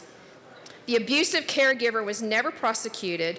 The constituent reached out to Rep. Green for help because she was concerned that employers would not have access to information about substantiated instances of abuse in this case. And that is the root of the problem we're trying to address. While this has long been an area of concern, we have not instituted any system to check the work history of those who provide direct service to at-risk adults, primarily out of concern for funding. But I think we've reached the point where we can no longer kick this can down the road. So this process began last year with a robust stakeholder process and a report finalized in October. And those stakeholders included disability law, Colorado Hospital Association, Home Care Association, the ARC of Colorado, the Community Living Office, as well as multiple state agencies touched by this issue, including CDHS, HCPF, CDPHE, and CBI. 1284 is a result of the work of the task force. This bill turns our current Colorado Adult Protective Service, or CAP system, into a robust system that trains those information to be able to capture all the pertinent information, creates a due process system that gives notice to those accused of harming an at-risk adult and have ample opportunity to appeal, and allows employers to check CAPs, weeding out bad actors and protecting our at-risk adults. Because many instances of abuse never rise to the level of criminal investigation, let alone criminal conviction, the CAP system has the ability to better capture those who have significantly harmed a senior or someone with IDD, and offers protections far better than a standard CBI check. And that's what this is about, protecting our most vulnerable. It's long overdue, and I'm thrilled to move this forward for our at-risk adults. And Mr. Chair, I just recalled I have a second amendment that is to the bill. So I'd like to move Amendment L004.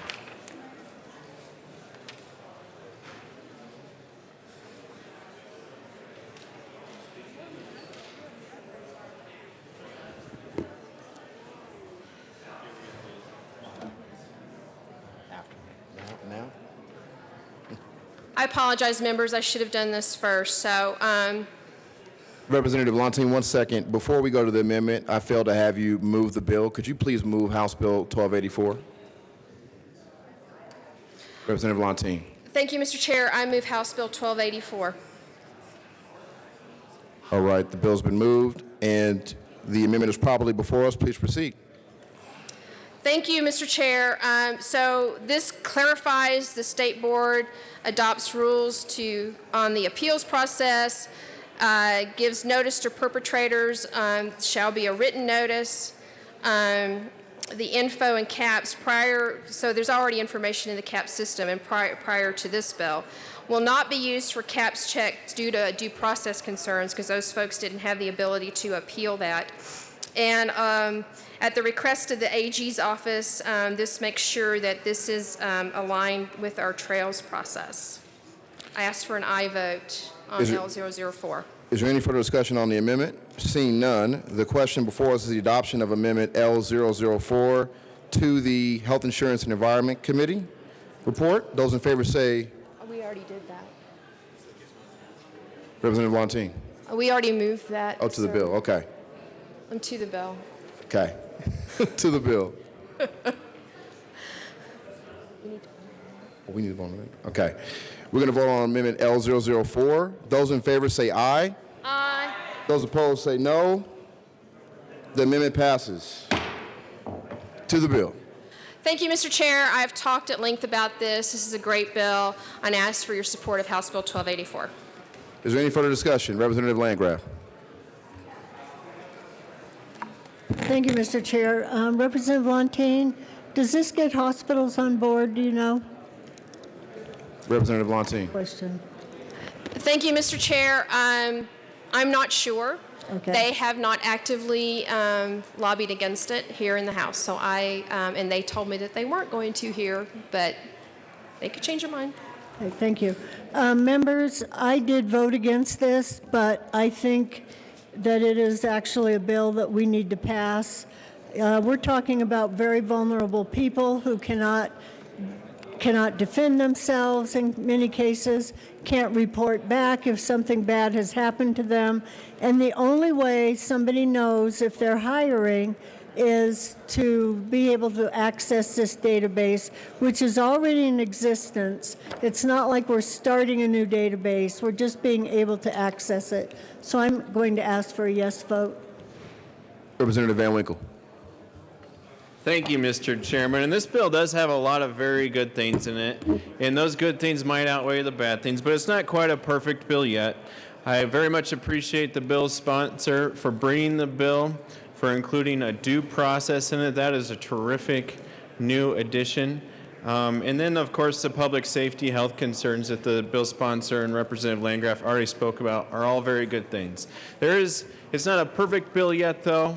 A long stakeholder process going on many, many months, and as I understand, the hospitals of Colorado are still either against the bill or lukewarm on it at best. But my personal opposition to the bill comes with the section of the fee increase on what the fiscal note estimates will be on 44,000 Coloradans annually, and on the hospitals of Colorado, which the hospitals of Colorado are already facing a tough budget ahead this year, and this might just add to it. So that was why I voted no in the Finance Committee. All in all, thank you for the bill, Representative Lontine.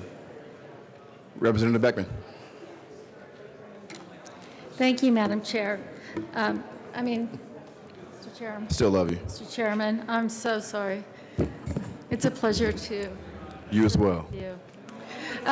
I stand in support of this legislation. It was very interesting to me when I read the task force report.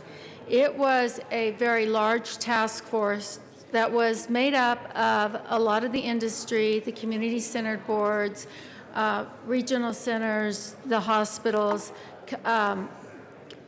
nursing homes, associations. They were looking at two things because of a string of events that had happened that had been very public in the newspapers. They were looking at background checks. You'd had the Swedish hospital incident where you had a technician stealing drugs and injecting them into his arm. He had AIDS, HIV, and he had been fired from 4 hospitals. And then you had the Pueblo Regional Center issue that was very public, where there had been a lot of abuse and neglect with some residents, where it didn't rise to the level of being prosecuted, but sure the heck rose to the level of never having them work again in the industry. Unanimously, the support of the industries was, or non-support of the industries for the background checks was pretty clear. They didn't want to tie those to licenses. It was very concerning to them.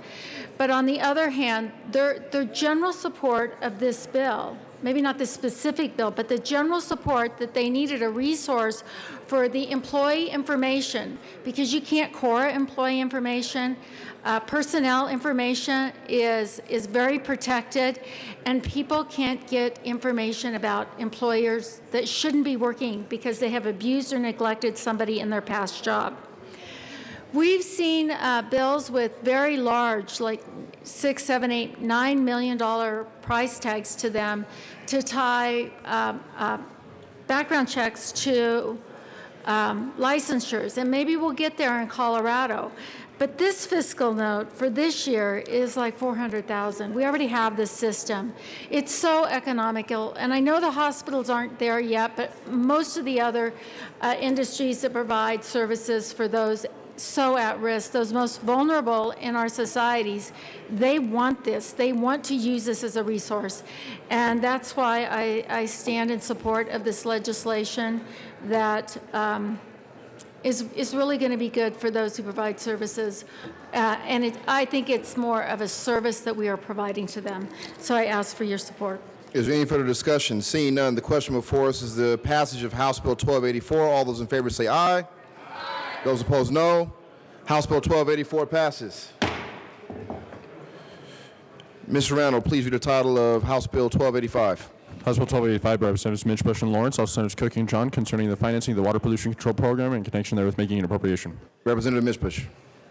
Thank you, Mr. Chair. I move House Bill 1285 in the Appropriations Committee report. Thank you. To the Appropriations report. Thank you, Mr. Chair. There were 2 amendments in the Appropriations Committee. I'll discuss one, and Rep. Lawrence will discuss the other. Both are, of course, included in your committee report. The first amendment that is included in your committee report essentially lessens the Tabor impact of this during the first year by putting off the cash fund for 1 year. So that's that part of the committee report. Representative Lawrence. Thank you, Mr. Chair. And the second amendment takes money out of the fine pool for water quality offenses and puts it towards training so that hopefully we will have fewer offenses because we're going to train the folks in the construction industry who manage water quality. So I would ask for an aye vote.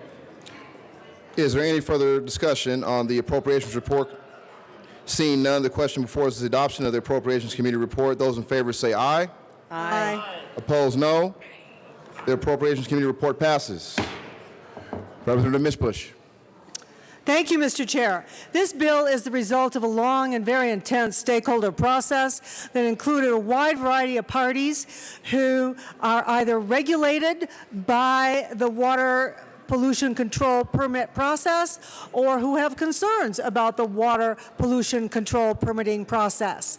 This took a lot of work on their part. This is very much a compromise bill. People came together in agreement on these fees. Just so you know, these fees have not been raised for quite some time, and the industry came before committee and talked about the way in which they very much are in favor of this bill. Representative Lawrence. Just very briefly, to let those of you who aren't quite sure what the money is going to be used for, it's going to focus on processing permits, providing technical and compliance assistance, processing site application and design reviews, and maintaining the stakeholder involvement for all aspects of the Clean Water Program. So it was, as Representative Mitch Bush said, it was a very long stakeholder process that brought COGA, CML, the Mining Association, Water Congress, and Casey, just to name a few, into agreement with this. So with that, we would ask for an aye vote. Is there any further discussion? Representative Rankin. Thank you, Mr. Chair. And I did just want to take a minute to especially thank the 2 sponsors, Representatives Lawrence and Mitch Bush, for taking on this bill. This has historically been something that's been done over in Joint Budget Committee, and it's literally gone on for about 5 years. And actually, I was one of the JBC sponsors last year of the predecessor bill that set up sectors and funding. But it's been highly controversial, and we've had a lot of stakeholders. So we really felt in JBC it's one of those issues that we felt like, with so many people involved and so many stakeholders behind it and so many lobbyists lined up in the lobby, that we really thought this should go through the normal process and committees. So we declined to run it as a JBC bill, and these representatives took it up, educated themselves on it, talked to all the stakeholders, and we have a really good bill here that I think will stabilize a very volatile sector, a very volatile issue for the next 5 years. So thank you for your support of the bill, and thanks to the sponsors once more. Is there any further discussion? Seeing none, the question before us is the passage of House Bill 1285. All those in favor say aye. Aye. Those opposed say no. House Bill 1285 passes. Mr. Randall, please read the title of House Bill 1296. House Bill 1296 by Representatives Nordberg and Kraft-Tharp, by Senator Smallwood and John, concerning the assignment of state-owned motor vehicles. Representative Kraft-Tharp. Thank you, Mr. Chair. I move House Bill 171296 in the Appropriations Committee report. Thank you. To the Appropriations report. Thank you. So our fiscal note showed an appropriations of both cash fund and general fund. So what the appropriations committee approved is moving the general fund fiscal impact to the cash fund, because that really does make more sense, into the fleet management cash line item. And then second, for people to know that the personnel costs associated in this bill, while we are not necessarily pleased with it, correct, Representative Norberg? Correct. Will balance out to budget neutral because of personnel cuts that the Department of Personnel has made elsewhere. I ask for your support in the Appropriations Committee report. Is there any further discussion on the Appropriations Committee report? Seeing none, the question before us is the adoption of the Appropriations Committee report. Those in favor say aye. Aye. Opposed, no. The Appropriations Committee's report passes. To the bill. Representative Norberg. Thank you, Mr. Chair and members. I do ask support for House Bill 1296. This came from an audit that we conducted on the commuting use of state-owned vehicles that we did in November. It found a lot of shortcomings in the program, specifically the arrangements in which individuals were utilizing state-owned vehicles. We found an instance in which 1.38 million of the total 1.54 million spent on commuting in calendar year 2015 was not for arrangements that met the statutory criteria. So we're attempting to resolve this issue. We're giving revocation authority to the Department of Personnel and Administration for agencies that do not follow the guidance and guidelines presented in this bill, as well as addressing the fringe tax benefit that was also not being followed by the respective agencies. Would ask for a yes vote. Sure. Is there any further discussion? Representative Chris Hansen. Thank you, Mr. Chair. I just want to say a quick thank you to the sponsors and to the Legislative Audit Committee. I think this fix is long overdue. This is something we need to address as a state, and I would urge an aye vote. Thank you. Any further discussion? Seeing none, the question before us is the passage of House Bill 1296. All those in favor say aye. Those opposed, no. House Bill 1296 passes. Mr. Randall, please read the title of House Bill 1306. House Bill 1306 by Representatives McLaughlin and Exum, all Senator Quorum, concerning the financing of testing for lead in public schools drinking water and in connection therewith making an appropriation. Representative Exum. Thank you, Mr. Chair. Honored to serve with you, sir. Honored to serve with you as well. I move House Bill 1306 and the Appropriations Committee report. Thank you. To the Appropriations report. Thank you, Mr. Chair. The Appropriations Committee report actually just changed the physical note to reflect the changes, just a minor amount, so it's just a technical change. And ask for aye vote on the Appropriations Committee report.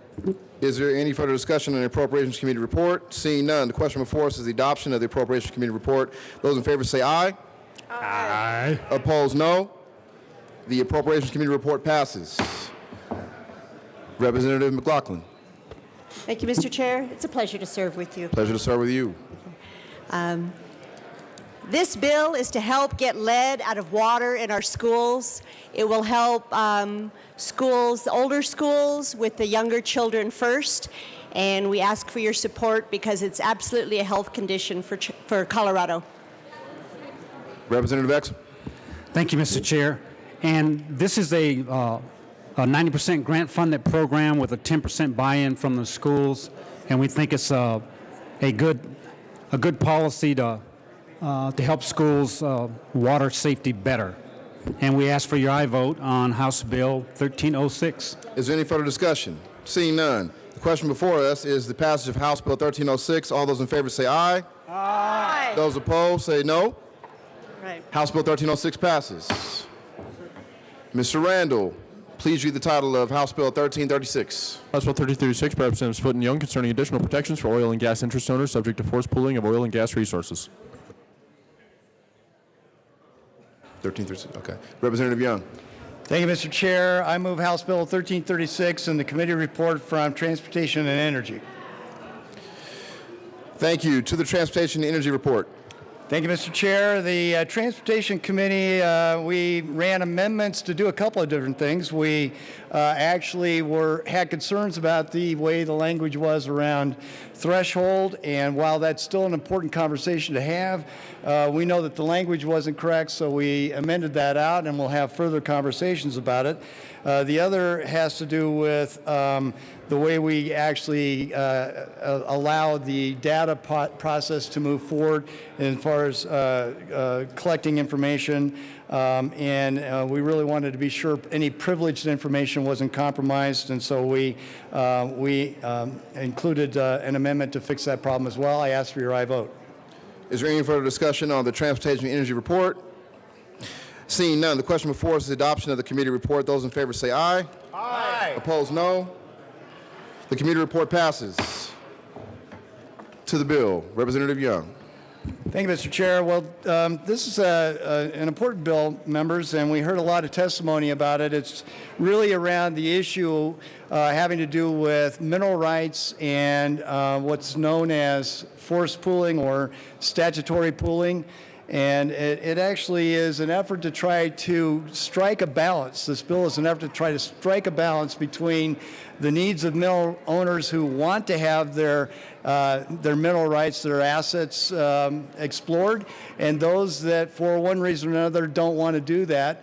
It could be that they just want to wait for better prices, or any number of reasons might be the case.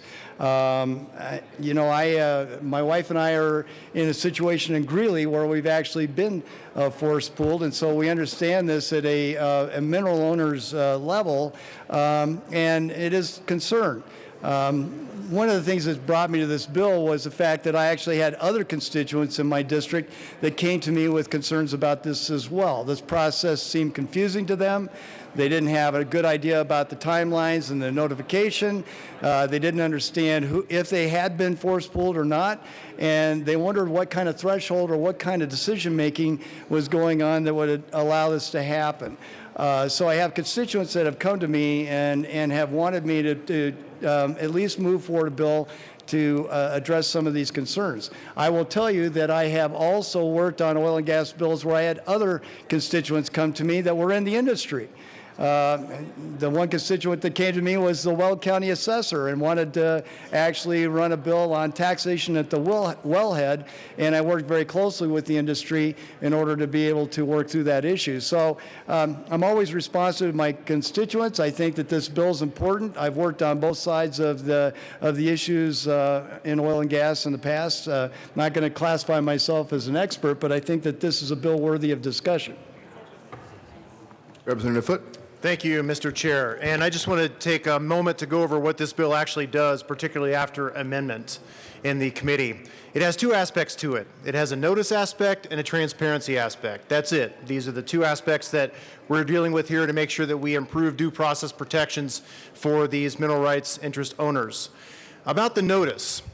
Right now in COGCC rule, there's a requirement for 35 days notice before a mineral rights owner who's being forced pooled has to basically respond and say, okay, this is okay, or maybe we need a little more time, or so forth.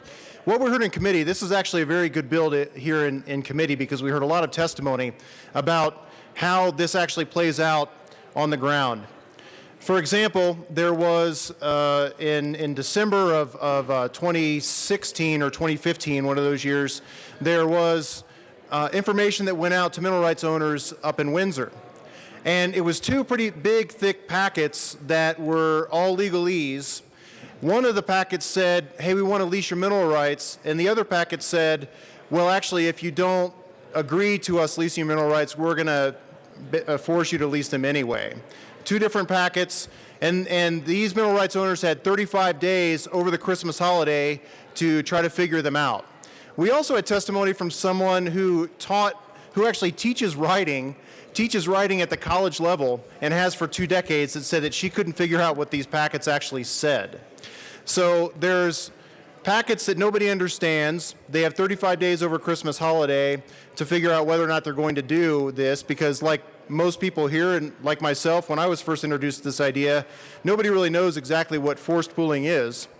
And to hire counsel and try to explore their options 35 days. And so this bill basically says, no, actually, these people who could potentially be forced to lease their mineral rights have 90 days to make up their minds and decide and hire counsel and try to figure out exactly what these packets say. And by the way, the packets should be more in plain English instead of legalese that nobody can understand. That's the whole point of notice, is that people understand it, and so that's part of the bill as well. The second part of the bill is a transparency part. When we or the members of the general public go to the Colorado Oil and Gas Conservation Commission, the COGCC, and we ask, can you please tell us how many non-consenting owners have been force pooled over the last certain number of years or in this area, their response is, we don't know. We have no idea. What the commission has is they have force pooling applications from the operator. Once they approve those applications from the operator, then the operator goes off and they find some voluntary mineral rights owners, and then they force pool the others. And that information then doesn't go back to the commission about actually how many folks were voluntary and how many were not voluntary. The general public doesn't know, legislators don't know, the commission doesn't know, so we're left with a big question. How many force pooling orders and how many neighborhoods have been force pooled, like a neighborhood in Broomfield that we heard from in the committee, where about 5 to 8% of the mineral rights owners in the neighborhood consented and voluntarily leased their minerals to the operator, and the other ones were force pooled. So let's be generous and say 90% were force pooled, or even more. That happened in a Broomfield neighborhood, or is in the process of happening in a Broomfield neighborhood right now. How often is this happening? We don't know. Now, we're told that actually it doesn't happen unless typically there's a 33 or a 40% threshold, but we don't really know. The operators know, but the public doesn't know. And so simply, we just want to make sure that we have good transparency about this practice, just like we have about things like drilling permits and their locations, just like we have for spill reports and other accident reports, just like we have for fracking fluid information. All of these things are publicly available on the website because it's been determined in the past by this body that it should be information that the public should know for good reason. So that's all the bill does. It's those two aspects. And I have to say one final thing before we get to any opposition, which I can't imagine there would be any, but there could be some in this case. It's really interesting how we have heard from lots of different folks that are typically on opposite sides of this debate. I have to say this is the first time that I've run an oil and gas bill where the Denver Post, CCI, and Boulder County have agreed and supported the bill. So I just want to put that out there that this is a good bill, and we hope that you'll agree as well. Representative Young. Thank you, Mr. Chair. And I want to sum up before we head into the debate by saying, I come from Weld County. Weld County is one of the top areas in the state for oil and gas exploration and production. We appreciate the economic benefits that we get from oil and gas. We appreciate the jobs that come from that. We have people who own their mineral rights, and maybe they don't want to utilize those right away. They want to wait for a better deal to come by. But when forced pooling happens, they don't have the option. Here's the options. You either sell your rights, you lease your rights, or you do nothing, you become forced pooled, and you become actually, without action, a part owner in the drilling operations with all the liabilities that come with that, and the benefits and the profits that come with that as well. And so when people don't understand the process, there's no clear notification that gives them enough time to react, language that helps them understand their options, and an understanding of who's being forced pooled, they get pretty frustrated. It's not that they're against it, they just want better, more transparent options available, and that's what this bill provides. Representative Rosenthal. Thank you, Mr. Chair. Just a brief question for the bill sponsors. So I hear the word forced pooling versus, I understand that sometimes it's referred to as statutory pooling. So what is the difference between the two, and why do you use the word forced versus statutory? Representative Young. Thank you, Mr. Chair. I don't think that there's actually any term in the statutes for this. If you are a mineral owner who is non-consenting, I don't know, how other way you can describe it as you're being forced into the operation through the statutes that we have on the books at this time. You call it anything you want: statutory pooling, non-consenting, involuntary participation, whatever, but essentially to the person who owns the rights that at this point does not want to be part of that, you're being forced into the operation. Representative Lepsock. Thank you, Mr. Chairman. And Representative Rosenthal, I can answer that question as well. It happened to School District 12. So the operator came to School District 12 and said, either we're going to force you to do this forced pooling or you can sell us your rights. A school district. It happened to a school district in the state of Colorado, Representative Rosenthal, and I'm asking you to vote yes on the bill. Representative Becker J.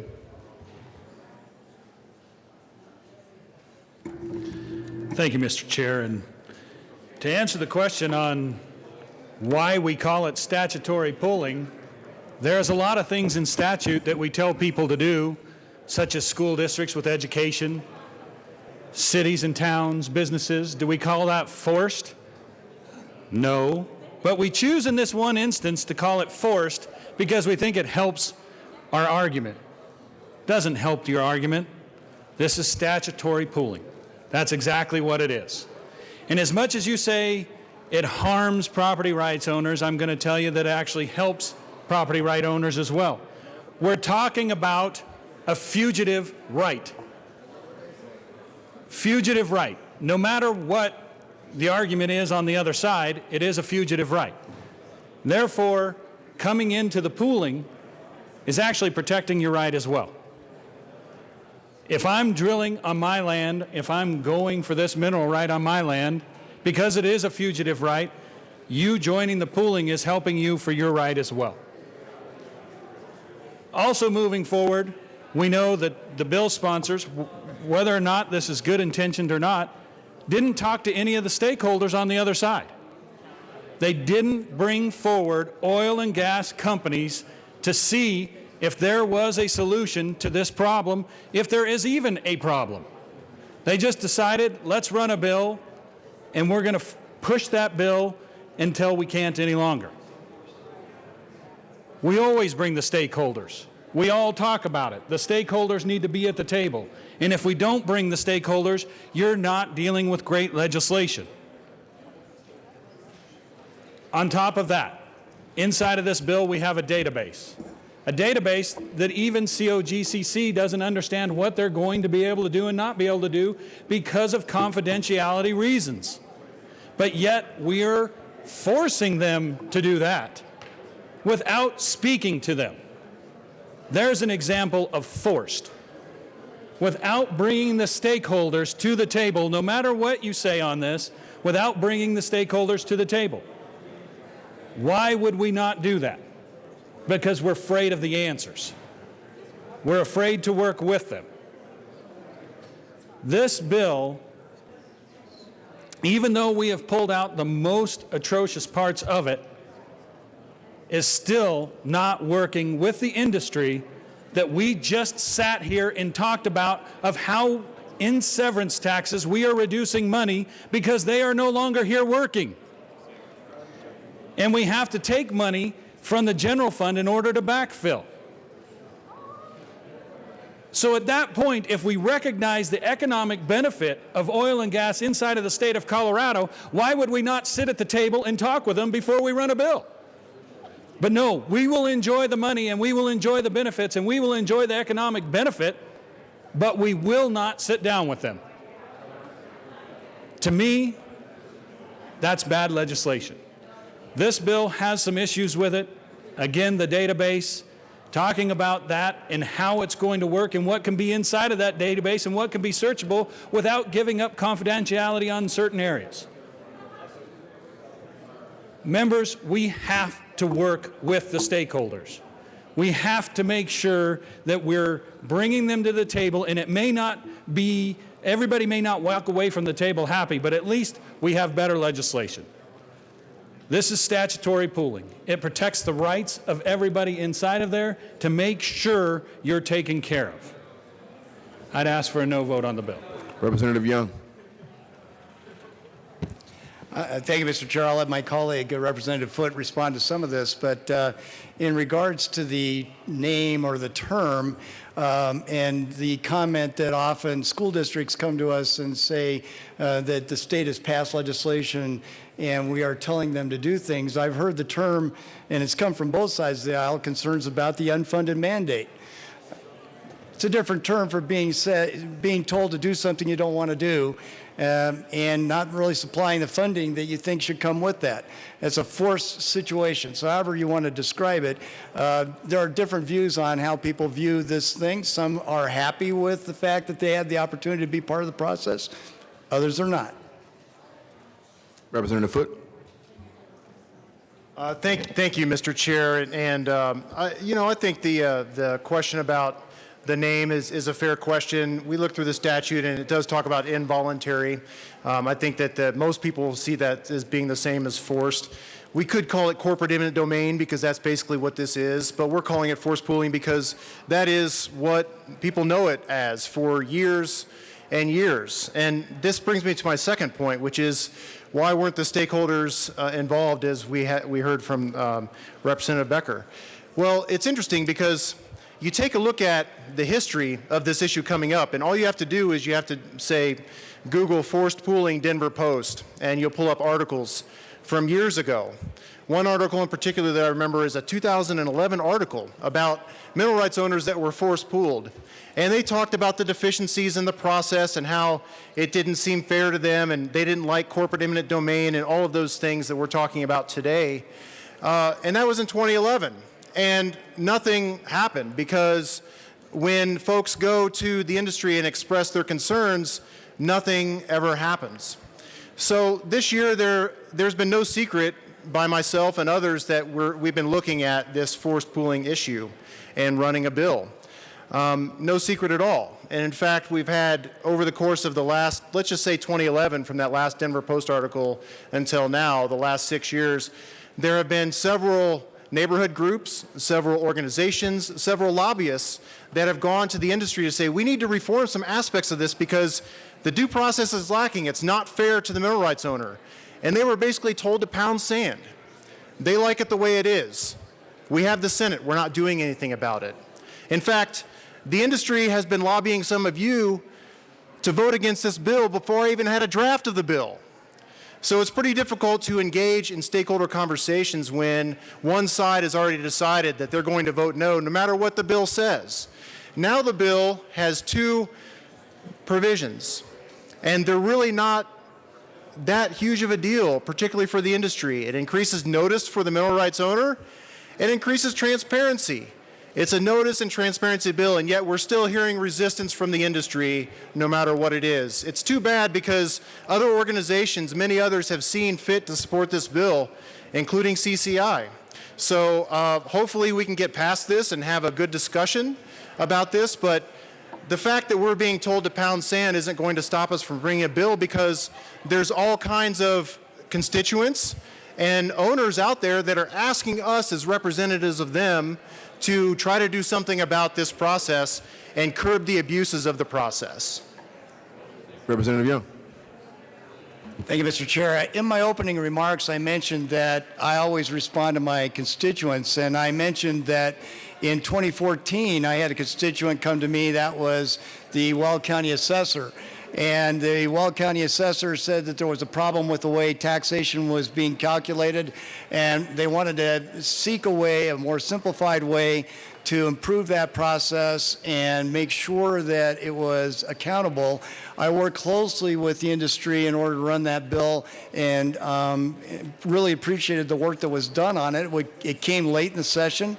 I know there was some stakeholder work that occurred before I got the bill and started working on it, but the reality is that I stand ready to work with the industry. I have worked with them before as actual constituents of mine up in Weld County, and again, as I mentioned, I had constituents come forward on this issue and ask me to work on it as well. So I think this is one we stand ready to work with everyone and see if we can come to some conclusions for.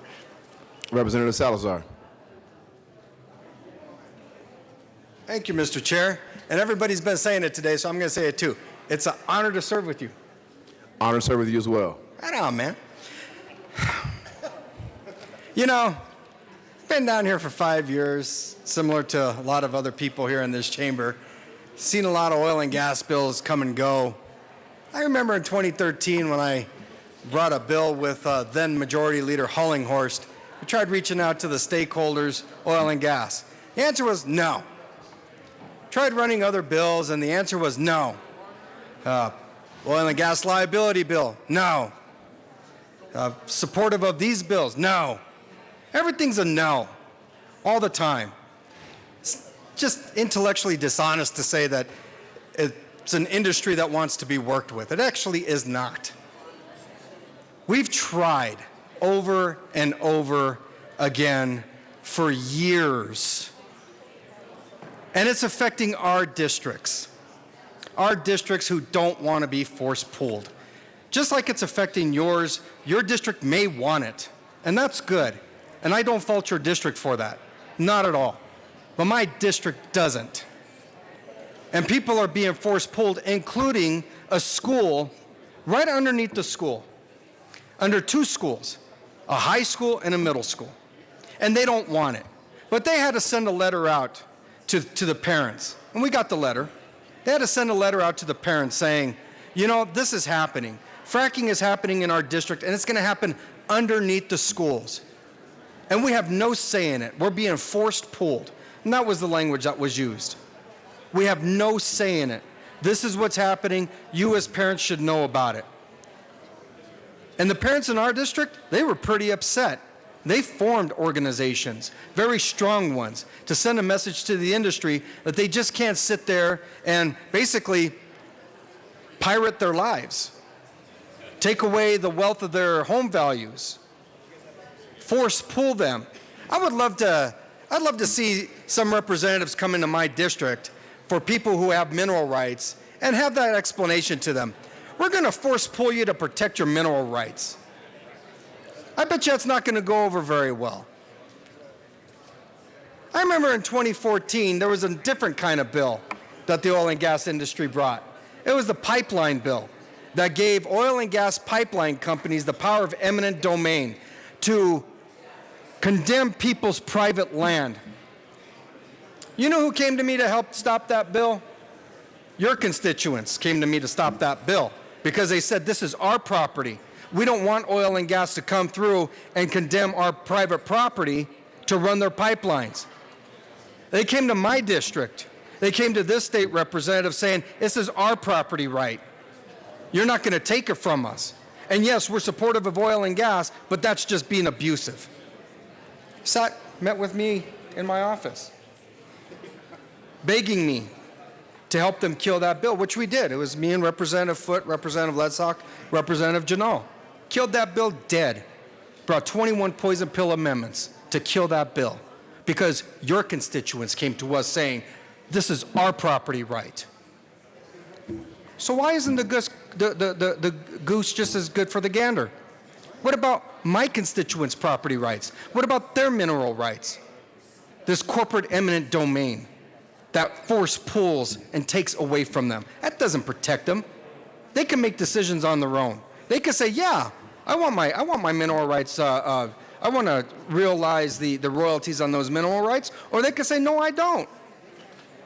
But with this industry, they just do it. They just take. And that's not fair. So I'm wondering, what's good for the goose is good for the gander. If your constituents didn't want their property taken for eminent domain to run pipelines through them, then my constituents shouldn't have to be force pulled. My school district shouldn't have to be force pulled. This is a good bill.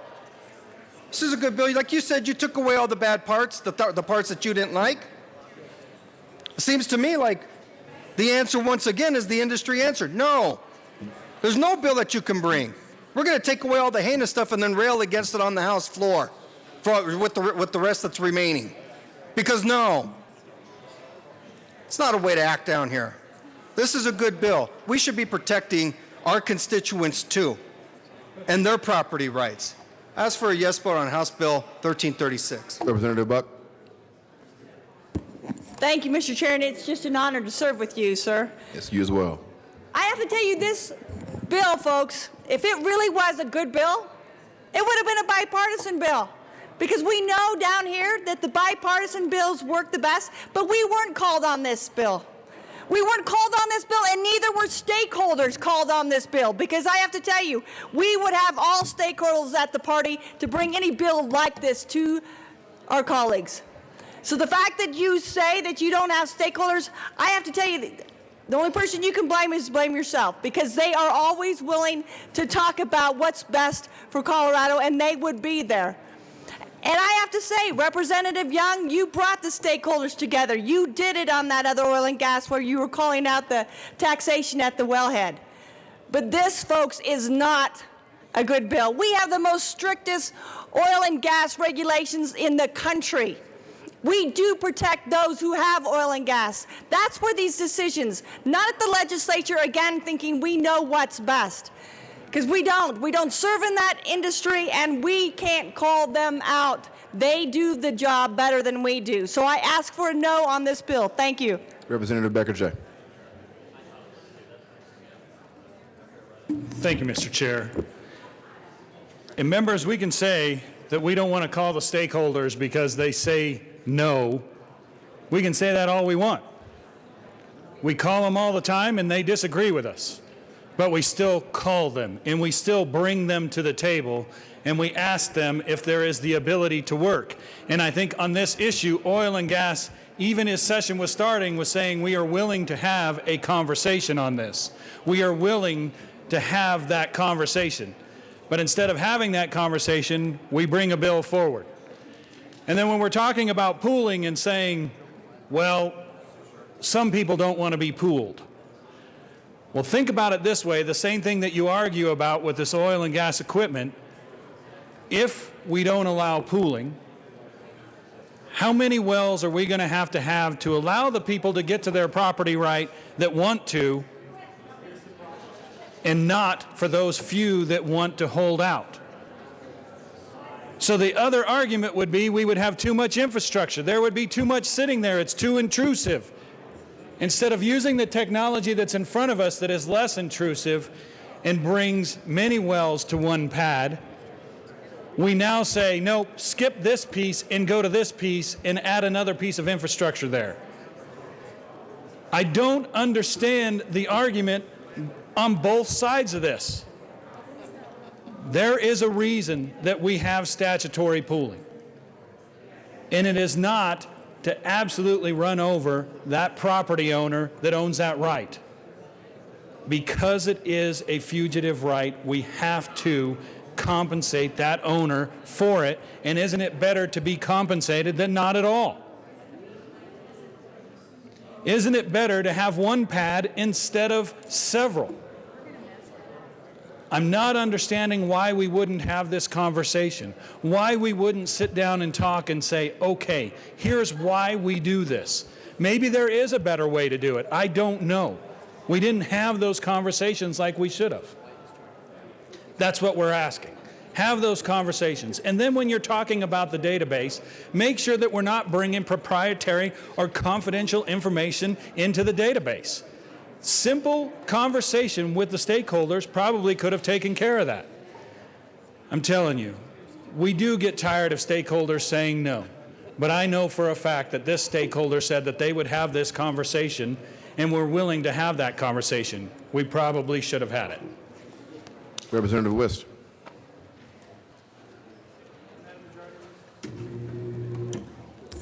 Thank you, Mr. Chair. I move L006 and ask that it be displayed.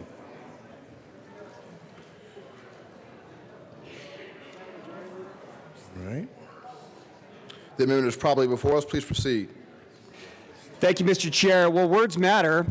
If this is really not about the issue of forced pooling, we can take care of this quickly by removing the word from the bill. I ask for your support of L006. Any discussion on the amendment? Representative Foote. Thank you, Mr. Chair, and I do have a question for the amendment sponsor. And so this sounds like it's an issue, even though Of course, we all know it as forced pooling, but is this the kind, we're happy to work with you. Is this the kind of amendment that would bring your support to the bill? Representative Wist. Thank you, Mr. Chair. Well, Representative Foote, I think it might open the conversation to some other meaningful reform to this bill. But I think the issue here is you're taking an established practice. You're assigning negative terminology to it, and you're writing that in statute. I think it's an improper way to essentially send or to negatively shade a practice that's been honored. And so if you leave the word pooled in there, I think that's at least true to the spirit of what actually happens in the industry. So again, I ask for your support for L006. Representative Sane. It's an honor to serve with you. You as well. Thank you, members. I support this amendment without being forced to vote for the bill. Thank you. Any further discussion? Representative Foote. Thank you, Mr. Chair.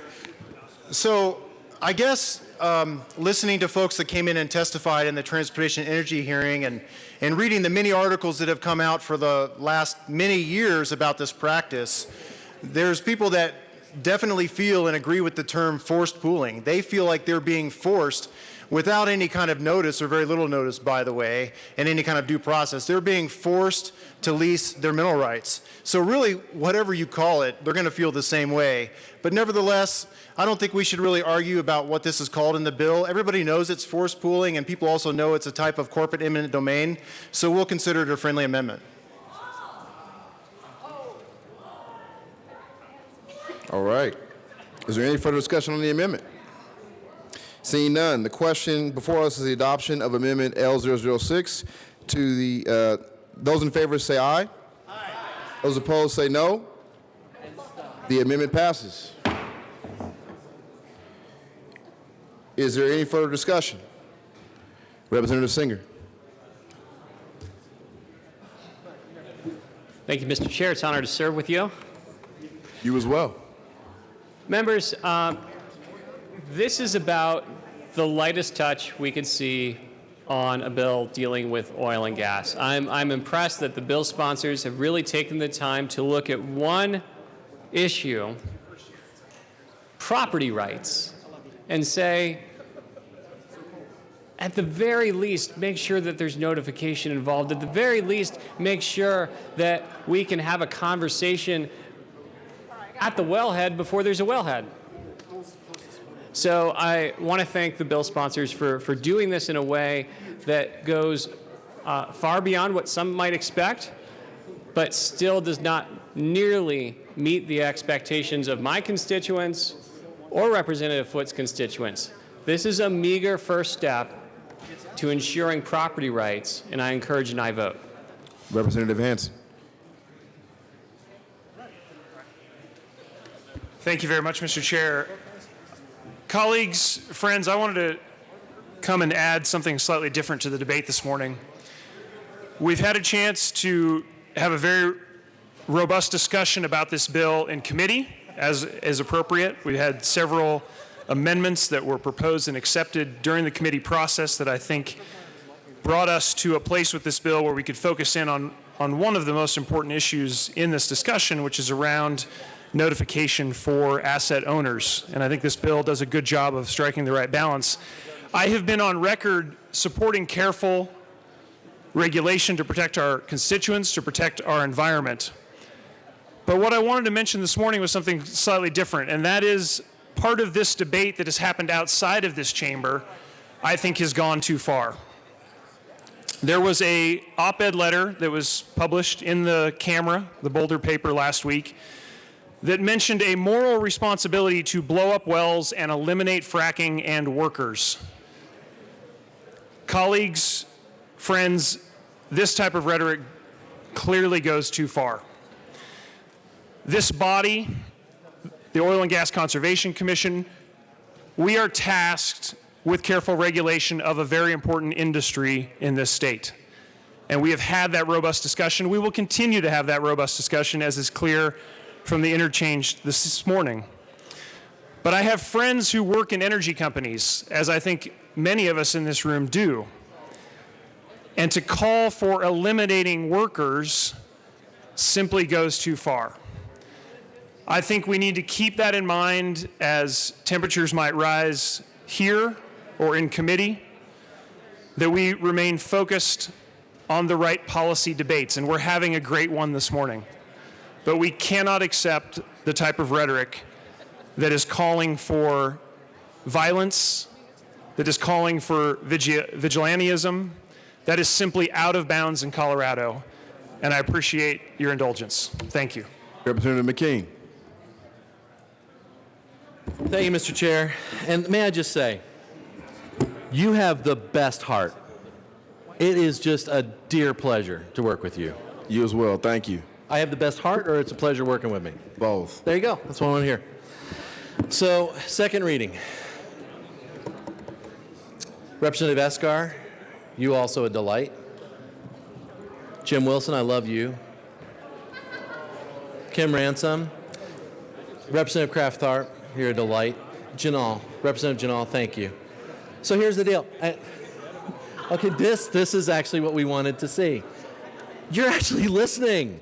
This is the first time today on seconds I think anybody's actually listened, to the degree that I'm starting to think that maybe we should just have most of our discussions on thirds. But here's what I'm going to tell you, is the biggest concern that I have with this kind of a bill is the next discussion that we have of how many wells do you want?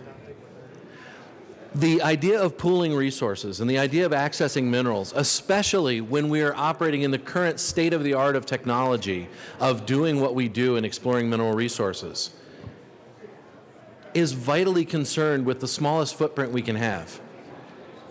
And when you take a look at how we engage in the pooling of mineral resources, the discussions that occur and how they occur, in so many cases, they are absolutely part and parcel to making sure that we have less equipment on the surface of our Earth and do a better job in economizing the ecological issues that we have. So when we have fewer wellheads, we have less equipment, we have less chance for any of the things that we are all concerned about. And what we really have is the ability to make the best economical use of that resource that we can. We have a process in place that has worked for the vast majority of times. I urge an aye vote on this bill, or a no vote on this bill. Representative Lewis. I vote on, pooling resources, which is a no vote on this bill. Representative Lewis. Thank you, Mr. Speaker. When I became a freshman legislator, and the first week I was here, I heard about forced pooling. And at the time I thought, wow, could that be a bad thing or a good thing? And after a little bit of discussion with some of the legislators, and also a lot of in-depth research, you see, I come from an area that's private property. And we have a lot of private property and a lot of minerals. Colorado is chock full of minerals. And so we've done research on pooling, and all I want to say today, I want to talk about pooling a little bit to this bill, and also about economic development. That was brought up a while ago. Oil and gas in Colorado is a huge deal, and every time we have one of these bills that I'm urging you to vote no on, this one here, it deters our oil and gas people from doing any more work in Colorado. What I really want to say is that real economic development is oil and gas. About 3 years ago, there was a pipeline put in called Front Range Pipeline, and it came from up here and it went through the southeast corner. That is true economic development. You go into all the little stores where the pipeline was going through, you couldn't even buy wiper blades. I tried to buy wiper blades for one of my pickups. They were all sold out. That's true economic development. All the motels were full, the convenience stores were busy, the restaurants were busy, the motels were full. It was true economic development. Ladies and gentlemen of the House, we need to vote no on this bill, and if nothing else, send those rigs south and east, because we have a lot of private property owners that that do believe in private property rights and that believe in good economic development and drilling. Thank you. Representative Becker J. Thank you, Mr. Chair. And members, I think the sponsors of this bill have definitely tried to get it to be a bill that we can all look at and call responsible. This is a tough discussion that we're having here. Your discussion can either be that I'm holding somebody from their right or I'm allowing somebody to get to their right. Neither one of these discussions is an easy discussion to have. But what I'll always err on the side of is those property rights and allowing somebody to get to their property rights, allowing them to use those rights to their benefit. And that's what we're talking about. And should it be feasible just to say, no, you can't get to those, so we're going to hold up all for a few? We have to have this discussion. But in this bill is not having that discussion. We have to make sure that we're protecting property rights and allowing people to access those property rights. That is a must. We need to have that conversation. How does it look? How does that work? How do we work together to get to the same place? But bringing a bill forward is not the way to do that without talking to everybody. So I'd ask for a no vote. Is there any other discussion? Representative Foote.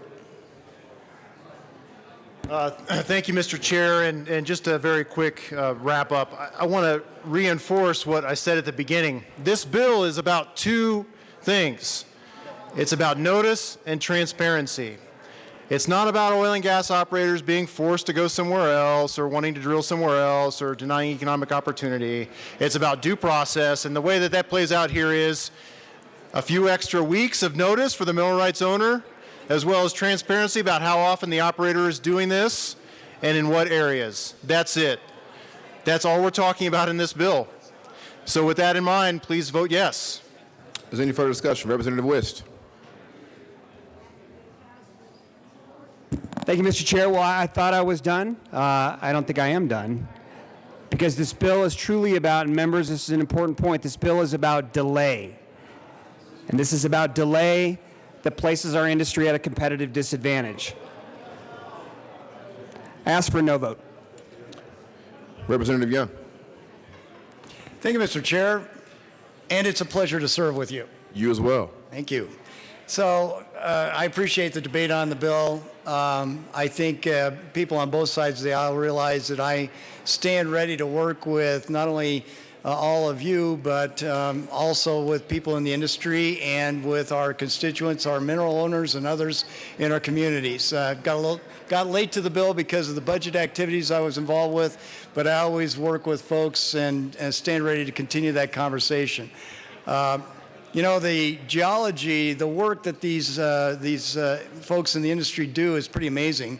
They're able to drill a mile down and sometimes as far as 2 miles laterally in order to hit a small target of oil and gas. And that's pretty amazing that they're able to do that. When I hear that somehow extending notification is a delay, I think they can manage and plan ahead and figure their way through that. This allows better notification for mineral rights owners to be able to understand their options, consult legal counsel if needed, and act appropriately once they've had the time to actually get that the time they need to get that consultation. And so this is a bill that doesn't really, I don't think, is going to stress the industry as much as it's been portrayed. I think it's really going to take some steps towards transparency and allow mineral owners to really understand their rights. And with that, I ask for your aye vote. I'll be back. Any further discussion? Seeing none, the question before us is the passage of House Bill 1336. All those in favor say aye. Aye. Those opposed, no. No. House Bill 1336 passes.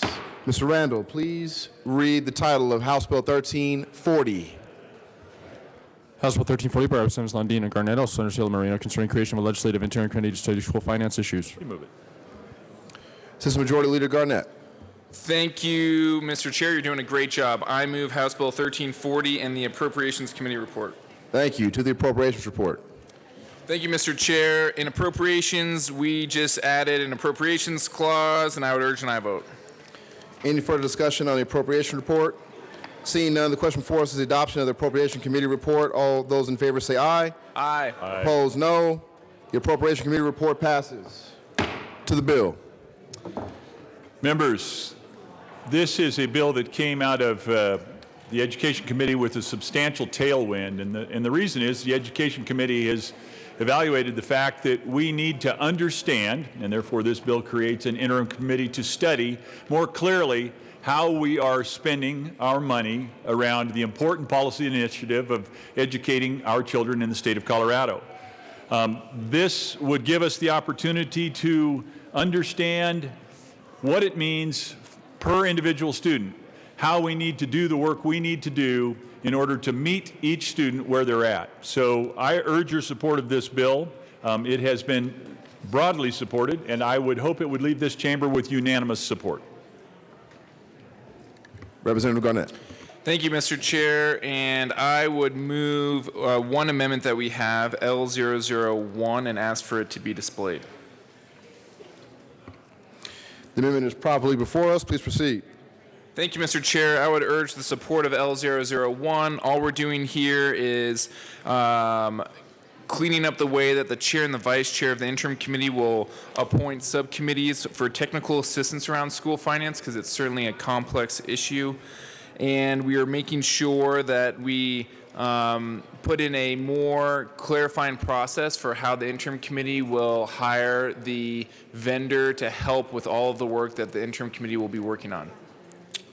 And I would urge an aye vote. Representative Lundeen. Thank you very much.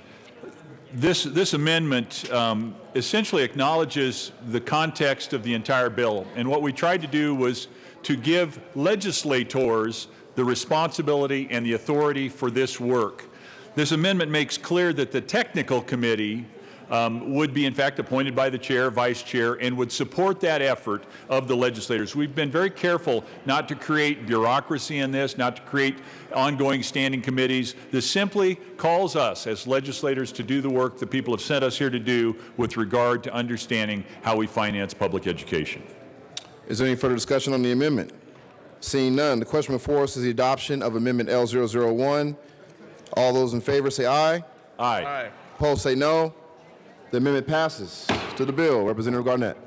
Thank you, Mr. Chair, and I just want to close by saying, members, we have not had a thorough and uniform look at our school finance formula since 1994. And it's time, in a bipartisan way, to pull an interim committee together to unpack the way that we fund public education here in Colorado and see what legislative recommendations the experts, because they will become experts, these legislators will recommend in terms of us moving forward in the next couple of legislative sessions. Remember that setting up this interim committee has failed 3 separate times, and so getting this set up is a monumental step forward, but it will just start the very important work of trying to figure out where Colorado goes in terms of providing the best education we can to all our kiddos across all of your districts and all of the 178 school districts here in Colorado. Representative Lundeen. Thank you very much. I echo the comments of my esteemed colleague. Appreciate his work thus far and his commitment to continue with this conversation. Members, this is about finance understood with the student as the common denominator of that equation. I urge your support of House Bill 1340. Thank you. Is there any further discussion? Seeing none, the question before us is the passage of House Bill 1340. All those in favor say aye. Aye. Those opposed, no. House Bill 1340 passes. Mr. Randall, please read the title of House Bill 1317. House Bill 1317 by Representatives Escar and Hansen, all Senators Baumgartner and Capalas, concerning the authority of the State Historical Society to dispose of real property located on the former Lowry Air Force Base. Representative Escar. Thank you, Mr. Chair, and I'll jump on the bandwagon. It's an honor to serve with you. Honor to serve with you as well. But I really mean that. Just so you know. I believe you. Okay. Members, this is a Capital Development Committee bill. It came out of the Capital Development Committee and passed bipartisanly through finance? Yes. Through finance. I move House Bill 1317. There is no committee report. It was Business Committee. I'm sorry. Thank you. Is there any further discussion? My no vote. That's why. Representative Bridges. Excuse me. Thank you, Mr. Chair. It's an honor to serve with you. You as well. Thank you. Go ahead. Representative Esgar. Thank you, Mr. Chair. Members, this is a bill that simply, we've been discussing vacant buildings on the Capital Development Committee for quite a while, and there are a lot of vacant buildings in the state of Colorado right now. And this particular bill talks about one of them that has been a part of History Colorado for a while, and it's located on their Lowry property, and it's a cold storage building that they haven't used since 2007. They currently have at least 3 offers ready to purchase this building. This bill simply allows them to sell that building and reinvest that money back into their budget as a line item, specifically used for more controlled maintenance and capital control. We ask for an aye vote. Representative Hanson. Great. Thank you, Mr. Chair. Just a quick add-on to that. This building happens to be located in my district, and I think this is a great opportunity for us to fulfill our bipartisan pledge to reduce the number of vacant buildings in the state inventory. Capital Development Committee will continue that work, but this is a great step that we can take right now, and I would urge your support of this bill. Is there any further discussion? Seeing Representative Wilson. Nothing? Seeing none, the question before us is the passage of House Bill 1317. All those in favor say aye. Aye. Those opposed, no. House Bill 1317 passes. Mr. Randall, please read the title of House Bill 1302. House Bill 1302 by Representative Lee concerning matters related to sexually explicit images of a juvenile. Representative Lee. Thank you, Mr. Chair.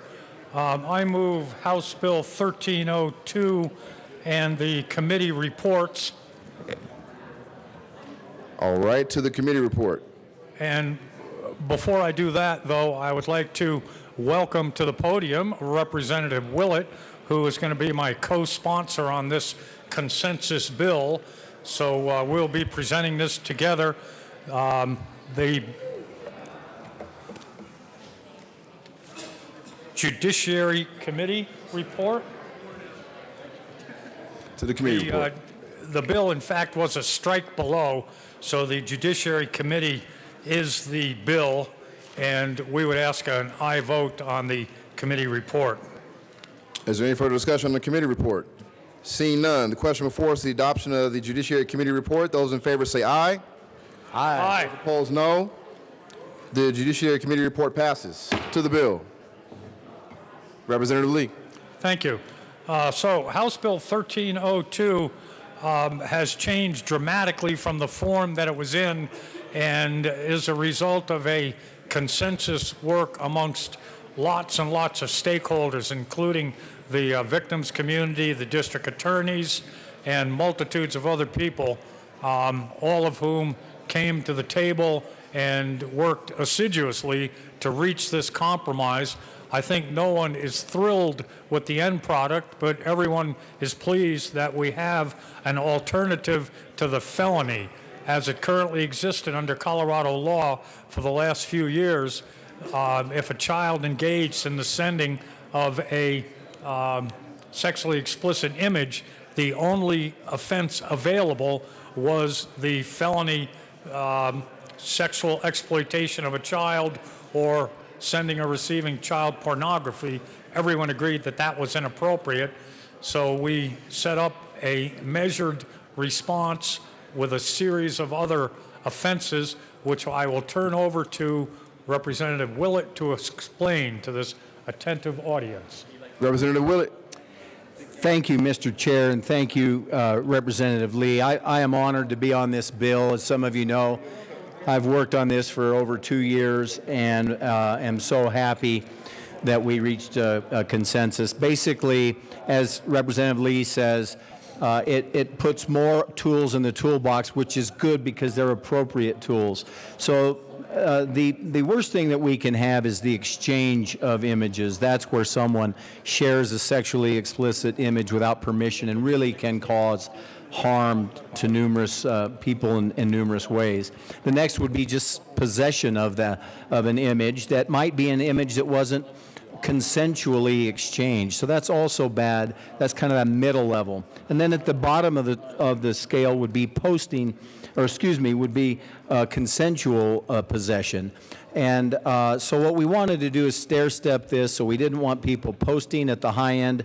We were concerned about just possessing without authority, and then at the very bottom would just be consensual exchange. And so this bill runs the gamut from the worst behavior at the top being a potential felony or M1 down to M2s in the middle, and then all the way down. We had talked about a petty juvenile offense at one point. We changed that to actually a civil offense with all sorts of restorative justice, education. We've also built in our schools to educate our kids. This is all about taking care of our kids and restorative justice, which is what the civil juvenile system is about. Finally, we're going to have a post-enactment review to where we can see how this is working in a couple of years. A very good compromise indeed. You have an amendment? Any further discussion on this bill? We do have one amendment. All right. It's a simple one. Image to images. The Salazar amendment. Did you already? Sponsors do it. No, I don't want to do it. Oh, you brought it up. So I move Amendment L012 to House Bill 1302. Representative Lee, this is to the committee report, and you already passed the committee report. Okay. So this is. We'll do it later. We can do it either on thirds or in the Senate. Can we just write it? You want to write it to the bill? You don't know what's in the bill.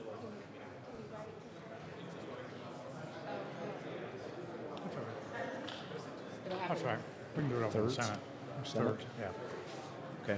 Okay. We withdraw the amendment. All right. Is there any further discussion? Representative Harrod. Thank you, Mr. Chair, and I want to thank the bill sponsors for bringing this bill forward. Members, this is the big sexting bill that we've heard a lot about.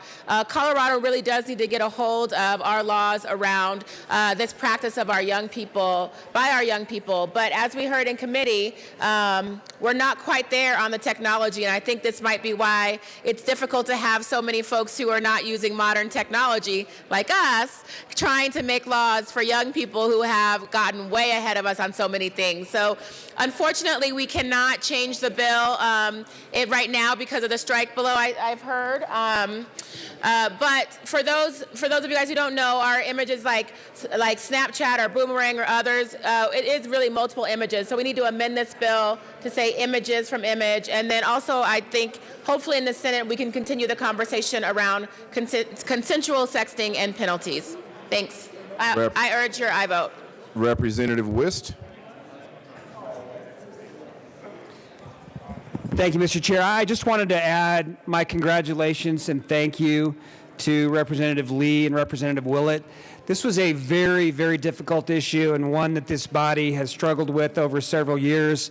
I think this reflects good bipartisan workmanship by both of these gentlemen and a great result on a very, very difficult issue for our state. So my sincere thanks to the bill sponsors. Is there any further discussion? Seeing none, the question before us is the passage of House Bill 1302. All those in favor say aye. Aye. Those opposed, no. House Bill 1302 passes. Mr. Randall, please read the title of House Bill 1331. House Bill 1331 by Representative Lebsack, House Senator Neville, concerning protecting Colorado citizens who are engaged in an act that is protected by the Colorado Constitution from outside agencies. I didn't either. The committee reports the bill. Representative Lebsack. Thank you, Mr. Chairman, and I move House Bill 1331, and I also move the House Judiciary Committee report. Thank you. To the Judiciary Committee report. Thank you, Mr. Chairman. And members, we just took out the portion that speaks to local governments in judiciary because we're The intent of this bill is to speak directly to state agencies, and I ask for a yes vote. Is there any discussion on the Judiciary Committee report? Seeing none, the question before us is the adoption of the committee report. Those in favor say aye. Aye. Opposed, no. Judiciary Committee report passes. To the bill, Representative Lepside. Thank you, Mr. Chair. And members, this is a very important bill, and let me tell you why. It's absolutely imperative that we protect our state constitution and we protect the people living in this state. And so what this bill does is essentially says the following. If an individual in Colorado, if a citizen in Colorado is engaged in behavior or actions that is explicitly protected behavior and actions in the state constitution, then our state agencies will not assist the federal government in arresting or violating the rights of our Colorado citizens. This speaks to the core of who we are as Coloradoans, and I ask for a yes vote. Is there any further discussion? Seeing none, the question before us is the passage of House Bill 1331. All those in favor say aye. Aye. Those opposed, no. House Bill 1331 passes. Madam Majority Leader. Thank you, Mr. Chair. I move that we rise and report. You've heard the motion. Do you know before Madam Majority Leader. Thank you. I'm sorry. I move to lay over the balance of the calendar till tomorrow, not today, tomorrow. Wednesday, April 26th. Madam Majority Leader. You can go ahead. Okay. Oh, that's fine.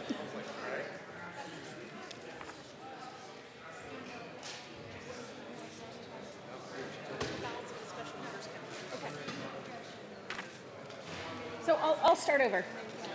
Mr. Chair, I move that we lay over the balance of the special orders calendar till tomorrow, Wednesday, April 26th. Seeing no objection, the special order calendar will be laid over to tomorrow. Madam Majority Leader. Thank you, Mr. Chair. I move that we rise and report. You've heard the motion. Seeing no objection, the committee will rise and report.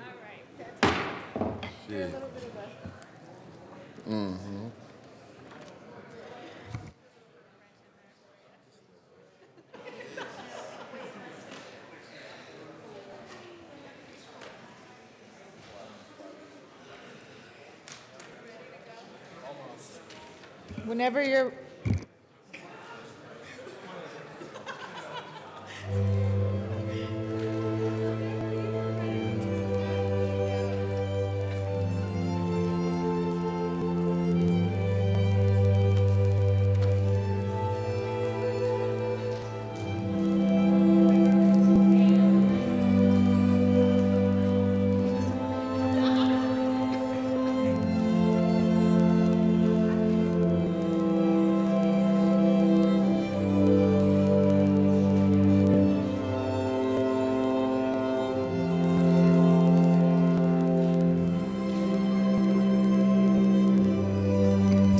The House will come to order.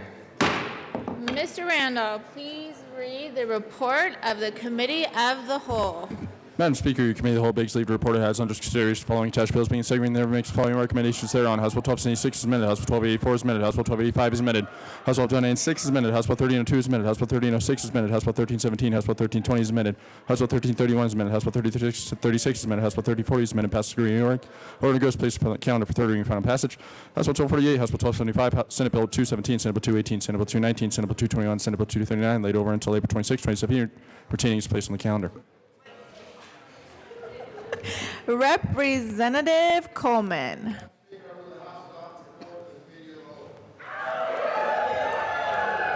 Wow, you have a fan club out there. Members, you have heard the motion. There are no amendments at the desk. Mr. Randall, please open the machine, and members, please proceed to vote.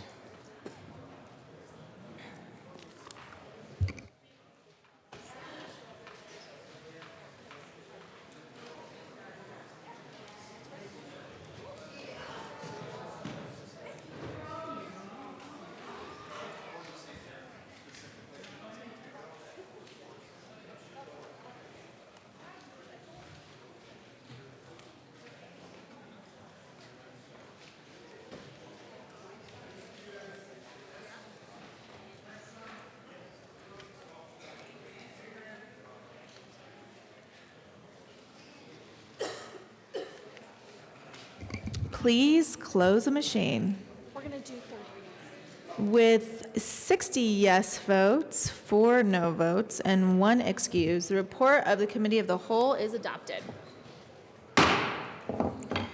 All right, that takes us back to third reading of bills, final passage. Madam Majority Leader Becker.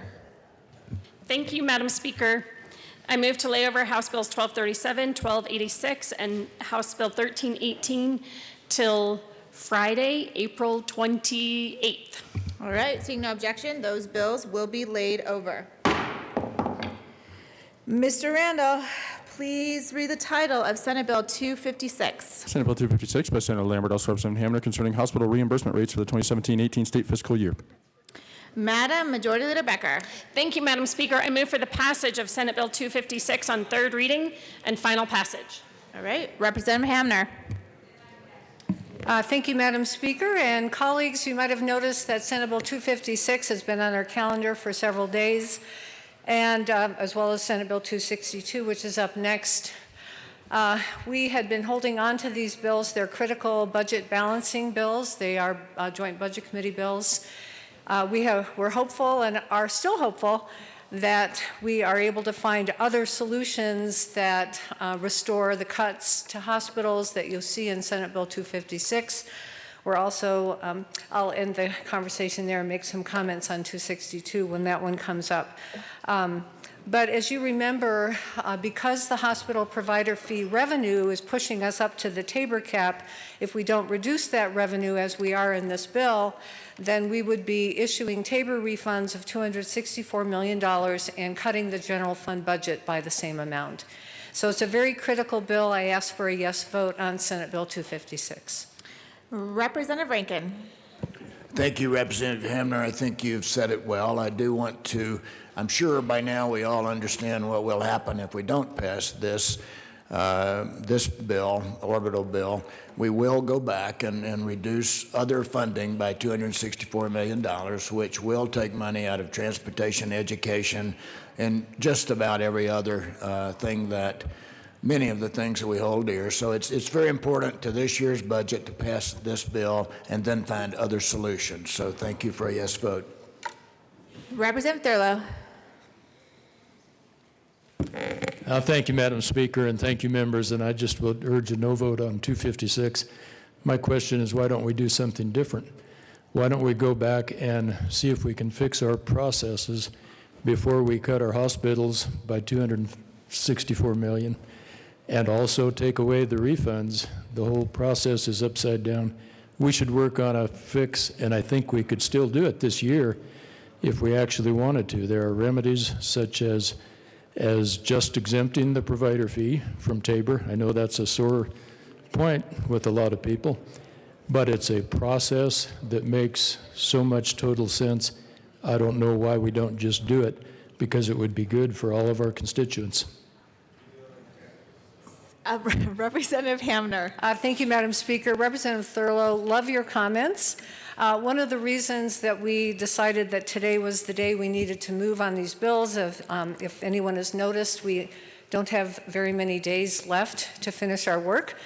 And the reason that we, and the fact that we haven't passed this bill or the next one on our calendar today is holding up our ability for the Budget Committee to come together in a conference committee and resolve the differences between the House and the Senate. Having said that, there is still time, however, for other legislation to work and go through the system and amend the long bill, even if we have closed it out as a budget committee. So I still remain optimistic and hopeful that we'll find other solutions, and I definitely support and appreciate your work, Representative Thurlow. Thank you. Representative Thurlow. Thank you, Madam Speaker. Thank you, Representative Hamner and Rankin. And what I suggest is negotiations always come down to the last minute, and we could do a great service to the state of Colorado by voting no on this bill and forcing everybody's hand in the negotiations. I urge a no vote. Seeing no further discussion, Mr. Randall, please open the machine, and members, please proceed to vote.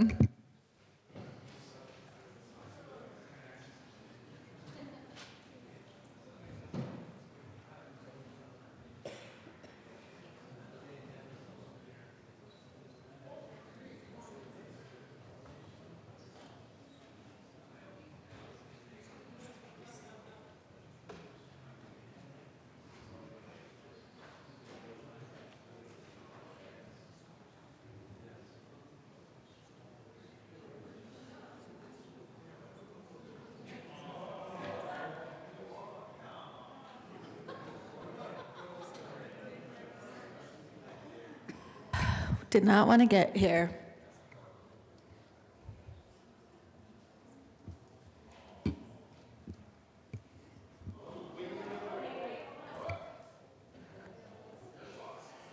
Oh, the machine is closed.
Never a dull moment.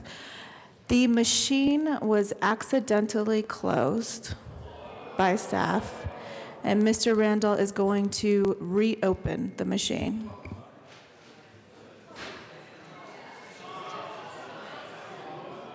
Mr. Randall, please close the machine. With 33 yes votes, 31 no votes, and 1 excused, Senate Bill 256 is unfortunately passed. Co-sponsors.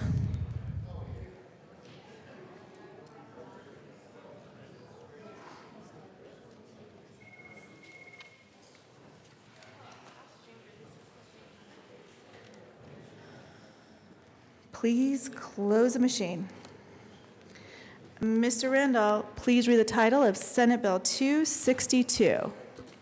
Senate Bill 262 by Senator Lambert, also Representative Hamner, concerning the transfer of money from the general fund to cash funds that are used for the state's infrastructure. Madam Majority Leader Becker. Thank you, Madam Speaker. I move for the passage of Senate Bill 262 on third reading and final passage. The question before us is a passage of Senate Bill 262 on third reading and final passage. Representative Hamner.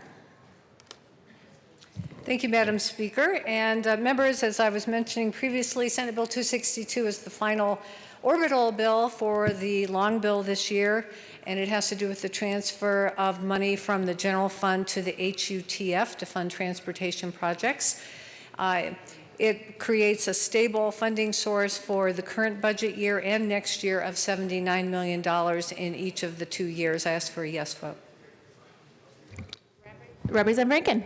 I'll ask for a yes vote on behalf of the JBC. We did agonize over making this a stable transfer instead of the somewhat complicated monthly transfers it had been. We wish it had been more, but it's a good bill. Thank you. All right, seeing no further discussion, Mr. Randall, please open the machine, and members, please proceed to vote.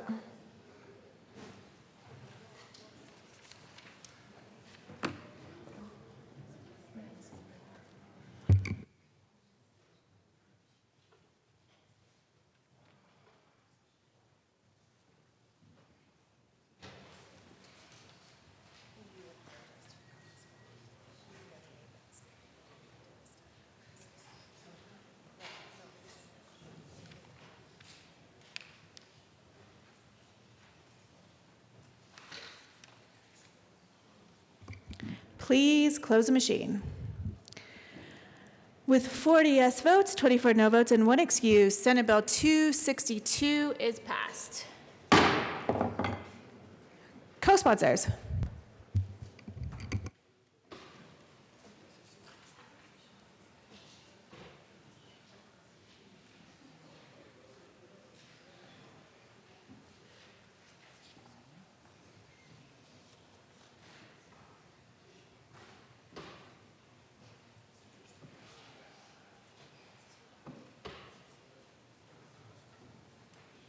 Please close machine.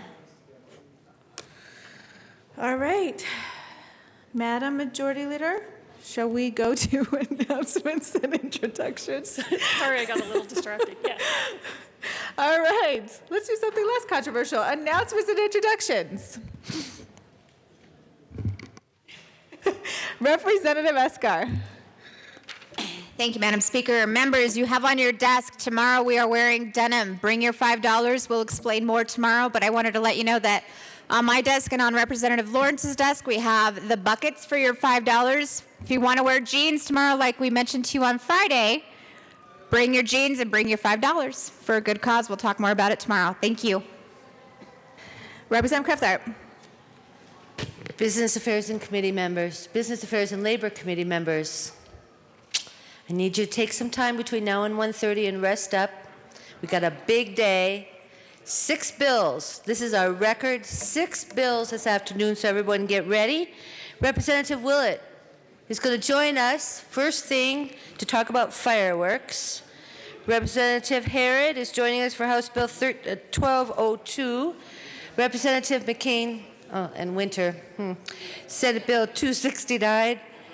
Representative Beckman and Gray, Senate Bill 279. Representative Norberg and Garnett, Senate Bill 237. And finally, to wrap up the day, Representative Rosenthal with Senate Bill 232 and bingo. So get ready, Business Affairs and Labor Committee members. Further announcements or introductions. Representative Pabon.